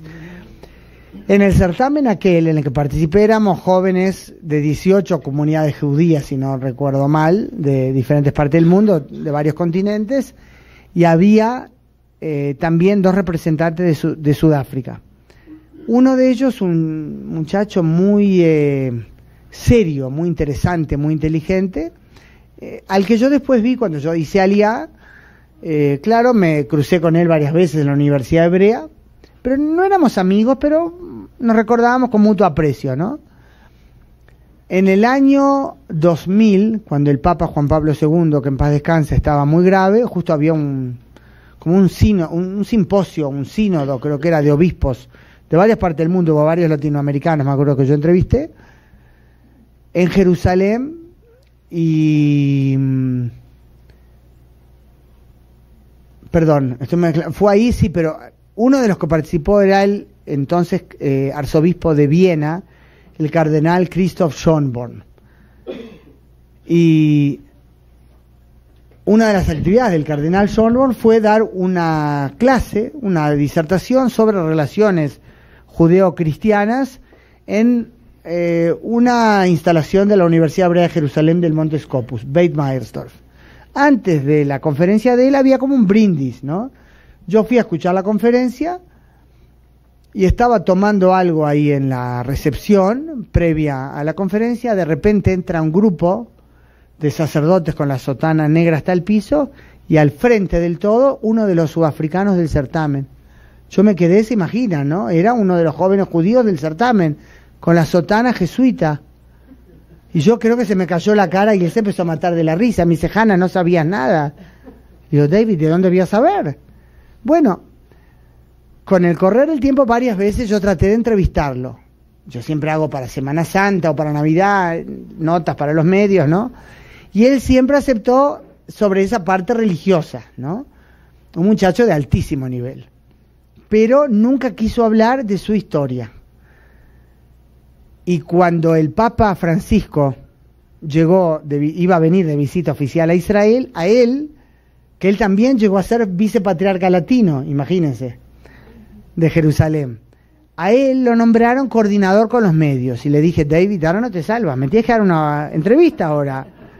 Bueno, está bien. Entonces me citó en el lugar donde él vivía, ¿no? Él enseñaba en la Universidad de Belén también. Y después que al último momento medio se arrepintió, bueno, 2, 3 preguntas. Le digo, mira, David, yo no te lo puedo imponer. No es en vivo. Yo te pregunto, no, lo que no quieras te parece una idiotez o malas preguntas, no me contestas. Al final estuvimos como 40 minutos, se ve que le gustó. A mí también, fue apasionante. Y una de las preguntas más clave, que yo no podía detallar exacto la respuesta, pero me acuerdo de la cara de él cuando le formulé la pregunta. Le digo, ¿qué fue para ti más dramático? ¿Convertirte del judaísmo al cristianismo o pasar de ser laico a tan creyente? Y él abrió los ojos así y me dice, tienes razón, eso fue mucho más dramático. Yo cuando empecé a ser creyente creí en Jesús como el Mesías, ¿no? No era mesiánico, pero pero él me dice, yo en las kishkes, dijo, las tripas sigo siendo judío, ¿no? Claro, porque él creció, por supuesto, con la cultura, en fin, la educación en la casa. Y me contó, hablando del Papa Francisco, que cuando al Papa lo eligieron, fue una delegación de la Iglesia de Tierra Santa, ¿no?, al Vaticano a saludarle, a darle su felicitación, o como se diga. Entonces él le dijo, su santidad, tenemos algo en común, yo también, jesuita, ¿no? ¿No estoy bien? Sí, jesuita. Sí. Le dice, su santidad, bueno, tenemos algo en común, yo también soy jesuita. Se acerca el Monseñor Fuad Tubal, que era el patriarca latino de Jerusalén, y le dice, su santidad, este es el único judío entre todos nosotros árabes. Estuvo genial. ¿Qué respuesta para la pregunta de si entrevisté mesiánico? Me salí un poco, ¿no? Perdón. No, está bien, ese es un judío católico. Pero cree en el Mesías. Era lógico que la asociación de ideas. No, pues está perfecta. Sí, todo es surrealista. Otra pregunta en la misma línea. ¿Conoces hablar de aquel grupo que se hace llamar Jesús Jesús del otro lado del checkpoint? Son una iglesia presbiteriana protestante que hacen una reunión anual en Belén en donde dicen que Jesús es palestino, que no es... ¿Conoce algo del tema? Bueno, no conozco a ese grupo específico, pero no es un grupo que dice eso. Es un elemento de la propaganda palestina, ¿verdad? O sea, ¿qué quiere decir? Yo siempre digo que en la lucha por la concientización o por la conciencia sobre la realidad política, la semántica complica las cosas para Israel. Porque el nombre Palestina, que fue dado por los romanos en el siglo II, ¿verdad?, a lo que antes se llamaba Judea, que le cambiaron el nombre para vengarse de los judíos por haberse rebelado contra Roma, el nombre Palestina no era por los palestinos árabes de hoy, o sea, no existía siquiera el Islam. En el siglo VII, a raíz del nacimiento del Islam, el avance de Mahoma y sus fieles y la conquista árabe musulmana de Jerusalén, 636-37 creo, recién ahí empezaron a llegar árabes a la tierra que durante siglos se había llamado Judea porque era la tierra de los judíos, ¿no? Pero como cuando nació Israel, adoptó el nombre del Estado de Israel. Con el tiempo después los palestinos fueron usando el término Palestina, que era para todos, era el territorio. Entonces quedó, o sea, por eso digo la semántica es problemática. Entonces, la gente que no sabe lo suficiente, no necesariamente todos malintencionados, pero oyen, por ejemplo, el plan de la ONU del 47, la partición de Palestina, ¿no? No piensan que así se llamó siempre 400 años del Imperio Otomano, todos los años del mandato británico, en Palestina se llamaba. Piensan que había una Palestina de los árabes que supuestamente perdieron su estado y los judíos se la robaron. O sea, y a mí lo que más me preocupa, yendo ya a la política dura, es que, o sea, y por supuesto hay gente que dice eso y sabe que no es así. Porque aparte, en los tiempos de Jesús, se llamaba Judea todavía, ¿verdad? Después, es verdad que el mismo territorio después se llamó Palestina, pero no era la época de Jesús. Pero aparte, cuando dicen, digamos que inclusive en ese mismo tiempo ya se hubiera llamado Palestina. Era otra cosa, no era por los árabes palestinos. Palestas, el dios de la tierra, era una ofensa al pueblo judío. Ahora, a mí lo que me preocupa, digo, hablando de términos políticos, es que yo creo que la enorme mayoría, no podría dar estadísticas, ¿verdad?, al respecto, pero gran parte del pueblo palestino, seguro los más jóvenes, crecen oyendo una narrativa la cual les convencen, explícita o implícitamente, de que existió un Estado palestino independiente y los judíos se los robaron. O sea, ¿por qué digo me molesta? Uno dice, hay narrativas. Puede haber narrativas en cuanto a la actitud, ¿verdad?, emocional, interpretación de diferentes cosas. Pero la historia es una. Claro, eso es tergiversar la historia. Pero yo digo que me preocupa que creciendo una versión, o sea, una presentación distorsionada de la historia, porque si eventualmente se llega en algún momento, ojalá se llegue a un acuerdo de paz que permita el establecimiento de un Estado palestino que viva en paz con Israel. Yo les deseo que tengan un Estado propio, soberano e independiente, pero no a expensas de Israel. Me refiero, no a expensas de la seguridad de Israel. Pero si se llega eventualmente a firmar un acuerdo, que hoy lamentablemente no parece muy cercano, en el cual, entre otras cosas, se crea un Estado palestino y determinadas condiciones, por supuesto, para cada lado. ¿Por qué el palestino promedio va a creer que ese acuerdo es justo o aceptable si creció siendo convencido de que los judíos le robaron el Estado que tenía y que de hecho nunca existió? O sea, claro, es un serio problema eso. Tiempo de preguntas, por favor, con toda libertad. Levante la mano aquí el doctor. Sí.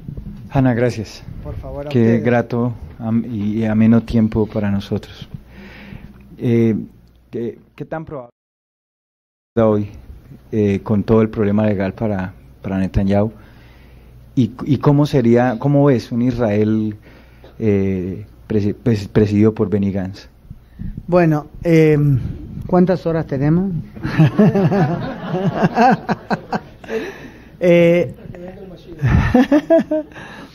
Nos vendría bien un Mashiach, últimamente les diré.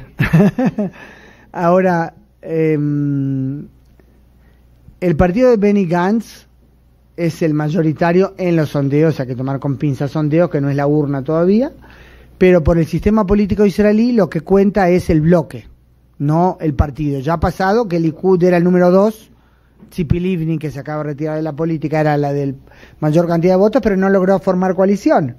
Entonces era irrelevante que ella era el partido más grande. De todos modos, por supuesto, esta es la primera vez que parece que hay alguien que le hace sombra a Netanyahu, Benny Gantz. Netanyahu, para tratar de desacreditar a Benny Gantz, lo llama, como si fuera un insulto, de izquierda, ¿no? A mí no me parece que sea en absoluto de izquierda, ni por las proclamaciones, las declaraciones, la postura que proclamó, ni por disculpen que estoy con esto al resfrío todo el tiempo, la plataforma electoral que publicó. Su socio principal de coalición, el ex periodista de televisión Yair Lapid, con el que se unió, tampoco nunca sonó de izquierda. Son yo diría, centro con un tinte un poco más a la derecha, más conservadora. Los términos, saben, de derecha e izquierda son problemáticos, porque en América Latina se piensa una cosa, allá se refieren a las posturas, o sea, no que no hay diferencias socioeconómicas, digamos, en el enfoque, pero más que nada cuando se habla ya de izquierda a derecha, esos términos se refieren a las posturas en términos de seguridad, a disposición de en cuanto a concesiones, a confianza en el otro lado para pactar, ese tipo de cosas. Tampoco estoy de acuerdo en decir estos quieren la paz y los otros no. Puedo tener críticas a determinadas posturas de tal o cual partido, pero no me parece que si son más renuentes a retiradas o más desconfiados, quiere decir que no quieren la paz. Están menos predispuestos, digamos, a retiradas, por ejemplo, eso está claro, pero ahí ya amplíe un poco. Gantz, en temas de seguridad, ha expresado posiciones casi idénticas a las de Netanyahu. No digo que es exacto lo mismo, lo que sí está claro es que él, a ver, no sé si lo tengo acá, creo que sí. Él quiere agotar los recursos para ver cómo se puede llegar a un acuerdo. Yo creo que es necesario para Israel separarse de los palestinos, por la cordura, la forma de vivir, para preservar el carácter judío y democrático de Israel. Hay que tratar de separarse de los palestinos, creo yo. Hay gente que dice sería un suicidio, un peligro retirarse, o sea, de parte de Cisjordania. Es un tema, a ver, esperen, si lo tengo que tener. Quiero mostrarles algo en cuanto a lo de las posiciones, ¿no? Gantz, por ejemplo, uno de los primeros, uno de los primeros videos que publicó, a ver, déjenme ver un segundito. No, a ver. No es este, disculpen. Bueno, uno de los primeros videos que publicó, él mostraba su trayectoria, ¿verdad? Al cargo de frente de la seguridad, fue jefe del ejército, la carrera que había hecho, velando por los intereses de Israel, y después dijo, tengo que encontrar el video, después dijo, ¿vamos a tener que seguir luchando? Probablemente sí, 25 años más, creo que él hablaba que él hizo 25 años de carrera militar, ¿no? Si no más.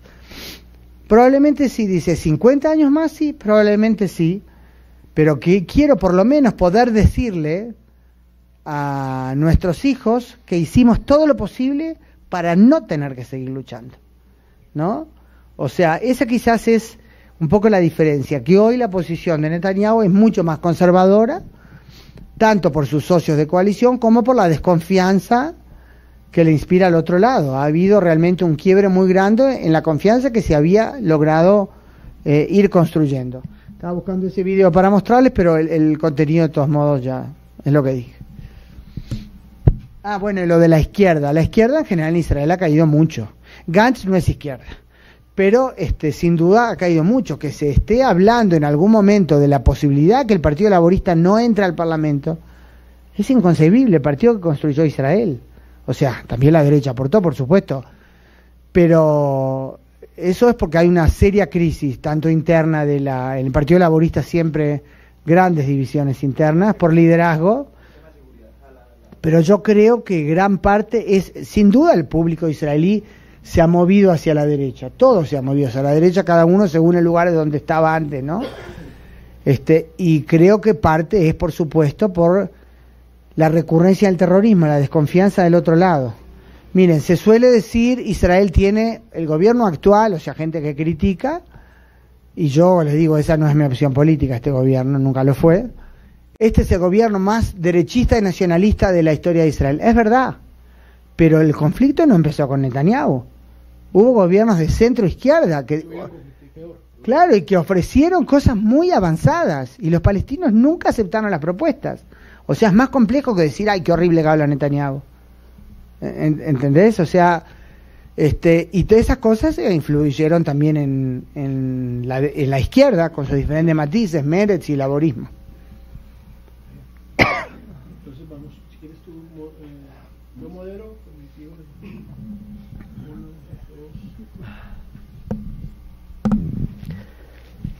Entendiendo el relativismo noticioso, que ya uno no sabe la posverdad que se está hablando, lo que sí es cierto que nosotros hemos notado que en los años de Netanyahu ha habido un acercamiento al resto del mundo a través de la ONG que usted estaba hablando ahorita.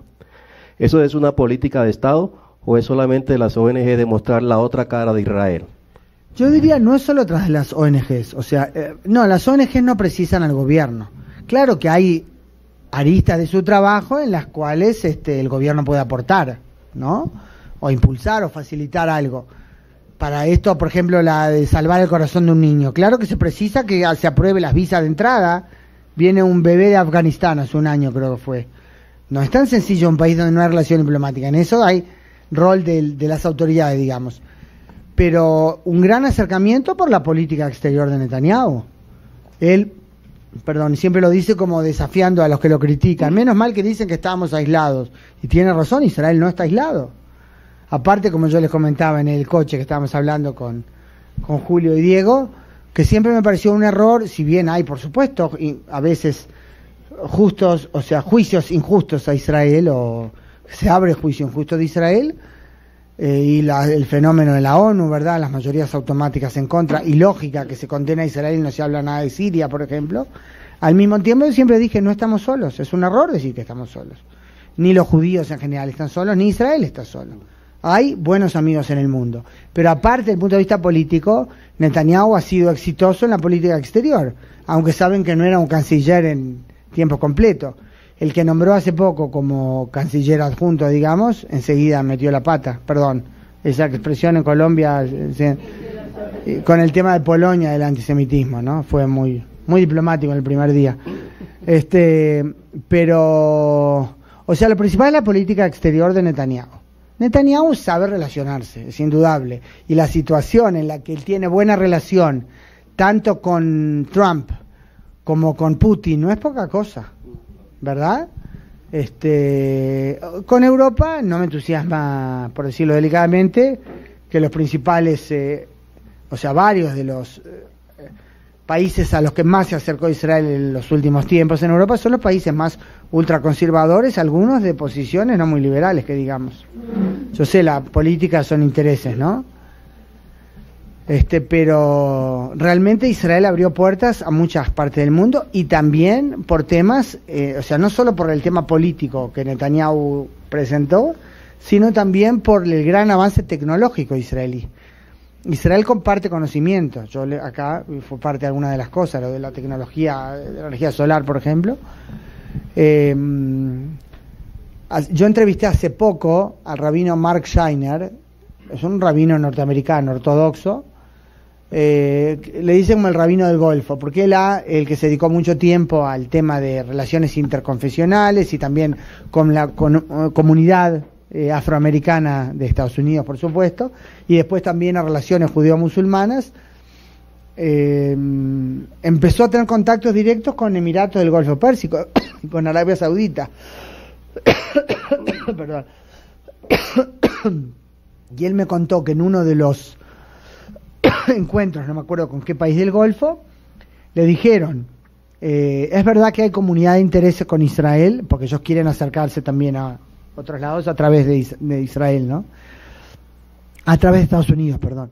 Dice, es verdad que hay comunidad de intereses con Israel en cuanto a la amenaza de Irán, pero nos interesa primero la tecnología. Por ejemplo, la tecnología de aprovechamiento del agua, que Israel, como ha tenido que lidiar con la necesidad, se ha convertido en una potencia de tecnología de aprovechamiento del agua. Yo entrevisté el año pasado, creo que fue, al número 2 en la Autoridad de Innovación de Israel, Dani Biran, y me dijo, la necesidad es la madre de todos los inventos. Tuvo muy buena frase, ¿verdad? Y realmente a raíz de la falta Israel tuvo que empujar para adelante, y bueno, eso también es un elemento que Israel comparte sus conocimientos con el mundo. Eso también abrió puertas. Gracias. Pesa un poco en las encuestas y en la imagen de Netanyahu que ya se vaya a presentar por quinta vez consecutiva. En 2015 le pregunté a Gabriel Bentasgal, no sé si lo conoces, seguramente, claro, Gabriel. que si no había más nadie en Israel, porque uno diría, bueno, ¿qué diferencia hay con Nicaragua, con Bolivia, con los que se hacen elegir eternamente? No hay alguien más, y él me habló de un nombre, se me olvidó la verdad, no encontré el... Pequeño detalle, te olvidaste de quién te habló. El WhatsApp. No, de pronto lo tenga por ahí en un archivo. Me dijo, es una figura joven. Ya pasó el tiempo, 2015 la fecha, ¿Qué pasa con esas figuras jóvenes? De pronto el Likud, esa línea que le interesa pues al pueblo, no forma líderes. Bueno, primero que nada, la diferencia radical con Cuba, Venezuela, Bolivia es que en Israel es una elección absolutamente democrática. Claro, esa es la enorme diferencia, evidentemente. Lo cual no quita el lugar de la discusión sobre si acaso está bien que él siga presentándose. Pero claro, no le roba el cargo a nadie, ¿no? Y dicho sea paso, tú mencionaste lo de los procesamientos. Solo un comentario al respecto, a menos que después quieran preguntar. Por ley, Netanyahu no tiene obligación de dimitir hasta que no sea, si es que es, hallado culpable en un juicio, en una instancia en la que ya no hay apelación. La discusión ahora si tienen que... Ay, muchas gracias. Ay, me adivinaste el pensamiento. Gracias. La discusión ahora es a nivel pública, digamos, de normas, de valores, de conducción política, no legal, no tiene ninguna obligación, ¿no? Pero igual hay quienes presionan, así como él presionó al que fue el primer ministro, Ehud Olmert, él lo presionó a dimitir cuando Olmert está en una situación mucho menos comprometida que la que él está ahora. Cuando todavía ni había terminado la investigación, no había recomendación policial para que él dimita, de inculparlo. Y a pesar de eso, él presionó y Olmert renunció recién al año o 2 años, no me acuerdo, fue procesado. Netanyahu le presionó eso a Olmert, creo que con lógica, a pesar de que legalmente no tenía obligación. Dijo, un país como Israel con tanto desafío no puede tener un primer ministro que está hasta el cuello a cabo de investigaciones. Bueno, Israel sigue siendo un país con muchos desafíos. O sea, desde el punto de vista público es un problema. Ahora, no sé de quién habló Gabriel conoce excelentemente la situación. Me imagino muy probable que habló de Gideon Sa'ar, el que fue ministro de Educación, con el que hubo un estallido con Netanyahu. Netanyahu lo acusó de conspirar contra él, de conspirar junto con el presidente de Israel, Reuven Rivlin, para sacarlo a él del puesto, ¿no? O para que después de las elecciones el presidente, de acuerdo al sistema político, no le encomiende a Netanyahu la formación del gobierno. Y por supuesto salió tanto el presidente a desmentir como Gideon Sa'ar. O sea, el Gideon Sa'ar trató siempre de cuidar el tema para no aparecer las peleas públicas, pero un momento no aguantó y dijo varias cosas, ¿no? Que es una difamación y que el primer ministro en el mejor de los casos está faltando a la verdad, por no decir es un mentiroso. Fue muy fuerte. Y hace poco, Gideon Sa'ar, que fue ministro de Educación, fue ministro del Interior, un tipo muy capaz, de posiciones muy conservadoras, ¿no? Muy capaz. Él se había retirado de la política. Esto que Netanyahu lo acusó fue cuando él no había vuelto toda la política. Pero ya había anunciado que volvía. Se había retirado hace unos 4 años, dijo que quería ver crecer a su hijo. Él se casó en segundas nupcias con una periodista que lo entrevistó por televisión, Geula Even, que estaba separada, y bueno, ahí parece que una pareja muy buena. Y él se retiró y hace poco anunció que vuelve. Cuando fueron las primaries, las internas en el Likud, estaba bastante claro, según se informó, que Netanyahu trató de incidir, gente de Netanyahu, trató de incidir sobre miembros de esta instancia del Likud que votaban en las internas, o sea, miembros del partido, para que no lo voten a él. Bastante patético, ¿no? Y a pesar de eso, él salió en los primeros lugares. Y ahora hace poco, una reunión del Likud, se dieron la mano, todo el mundo hablaba del estrechón de manos. O sea, Sa'ar también, cuando estaba diciendo Netanyahu mintió, también dijo, yo quiero que él sea el primer ministro. Me imagino que prefiere ser él el primer ministro, pero no es el momento ahora. Evidentemente, él nunca va a ir a recomendar a Gantz. Dice, la discrepancia que hubo es otra cosa. Pero para mí el primer ministro tiene que ser Netanyahu, porque para mí esa es la línea más mejor, iba a decir, más segura, la mejor para Israel, ¿no? O sea, distinguiendo entre la enemistad personal, que evidentemente no desaparece, pero el tema es que, no sé si Gabriel se había referido a él, pero se dice, son cosas que por supuesto el primer ministro no va a confirmar, ¿no? Que Netanyahu, siempre que aparecía alguien en el Likud que podía hacerle sombra, aunque no es fácil hacerle sombra, porque realmente es un tipo muy inteligente, muy capaz, muy preparado, pero él se encargaba de aplastarlo de modo que no pudieran sobresalir, ¿no? Y en cuanto a alternativas fuera del Likud, no es muy relevante cuando la mayoría del gobierno prefiere posiciones conservadoras, es evidente. Justo Gabriel Ventasgal, que tú mencionaste, dio una entrevista, no me acuerdo qué medio de la comunidad judía argentina, y él dijo ahí, Radio High puede ser, sí, porque a veces otro reproduce y uno ya se olvida dónde salió primero, ¿no? Y él dijo ahí, el 60% de la población judía de Israel tiene posiciones más de derecha, ¿sí? Y que si todo sigue como ahora, según nuevamente lo que indican los sondeos, al parecer Netanyahu volverá a ser primer ministro, ¿no? Hanna, muchas gracias. Quitando las pasiones y el imaginario ideológico político, ¿cuál es tu criterio personal del gobernante que le debe servir a Israel en este momento y por los próximos? No voy a preguntar otras cuántas horas tenemos, no, voy a tratar de resumir.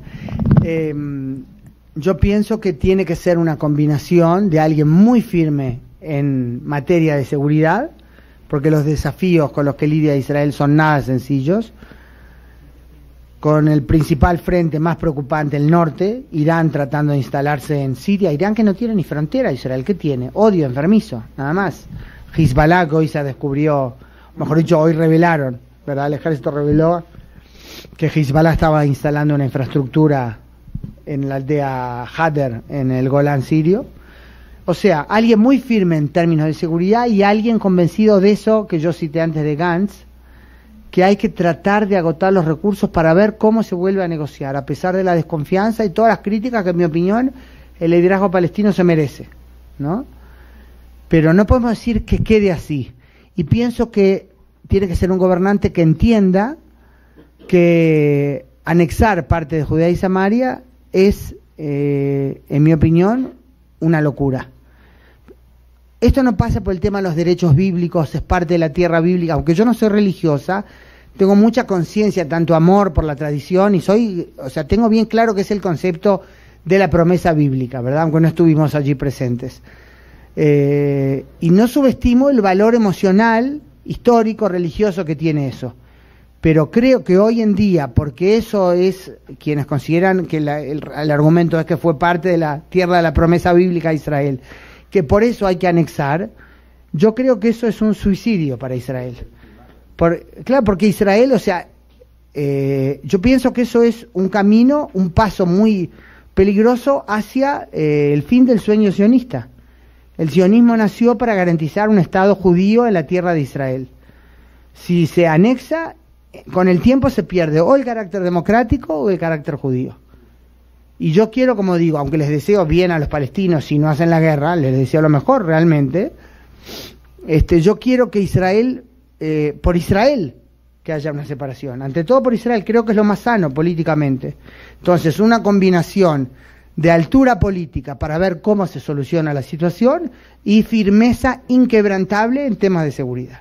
¿Y qué tienes en la mente que pueda hacer de los actuales? Yo creo que puede, tanto Gantz como Netanyahu pueden, pero Netanyahu no puede con la coalición actual. Yo creo que él entiende claramente que esa es la situación.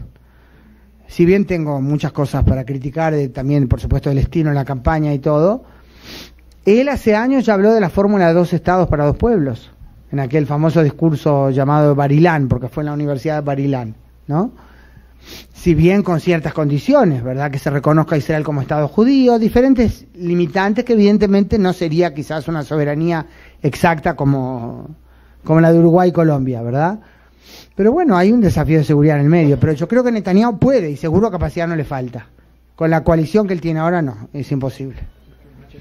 Última pregunta. Sí. Gracias, Hanna. Si bien es cierto el tema de seguridad, para Israel pues es uno de los principales retos. ¿Cómo podría verse afectado el entorno geopolítico en una posible salida de Netanyahu y que Benny Gantz sea la persona que pudiera llegar? ¿Cómo podría afectarse eso desde la óptica de Estados Unidos?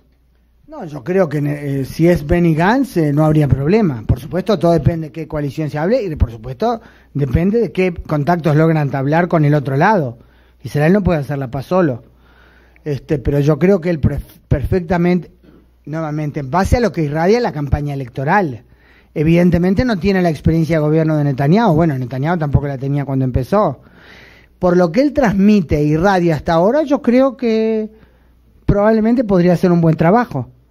Y seguro Estados Unidos aceptaría que en Israel elija. O sea, Israel vota democráticamente, eso es indudable.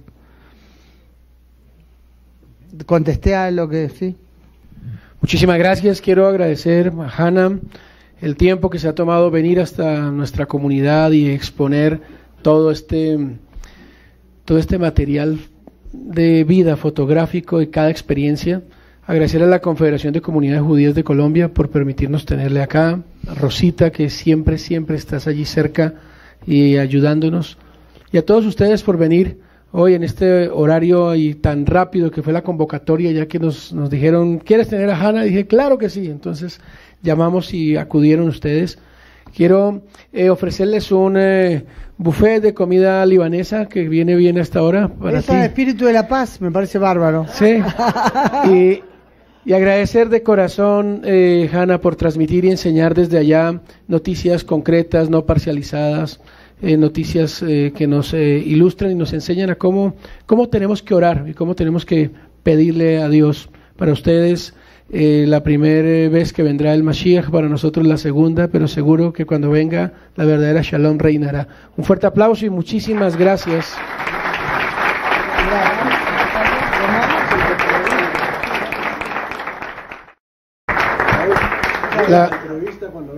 Cuando venga el Mashiach. Si ustedes se enteran antes, me avisan. Como ustedes tienen contacto, ¿no?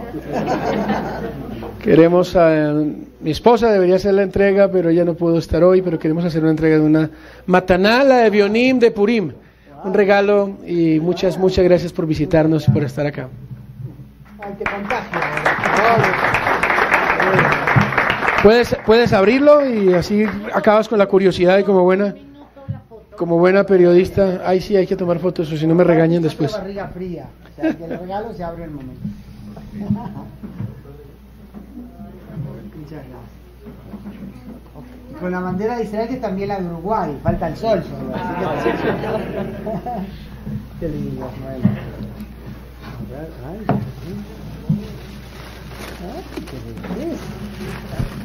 No voy a pasar desapercibida por las calles de Jerusalén. La famosa mochila guayú de nuestra amada Guajira. Qué belleza, muchas gracias. Realmente. Vamos a estar en Israel, B'ezrat Hashem, en julio, un grupo de comunitarios allá, entonces espero verte y nos des una charla para que se animen los que van a ir a Israel. Allí la veremos con la mochila. Muy bien, vamos a esperar me gustaría que Hannah abriera allí el buffet y así podemos todos pasar a comer algo. Sí, voy a apagar la computadora.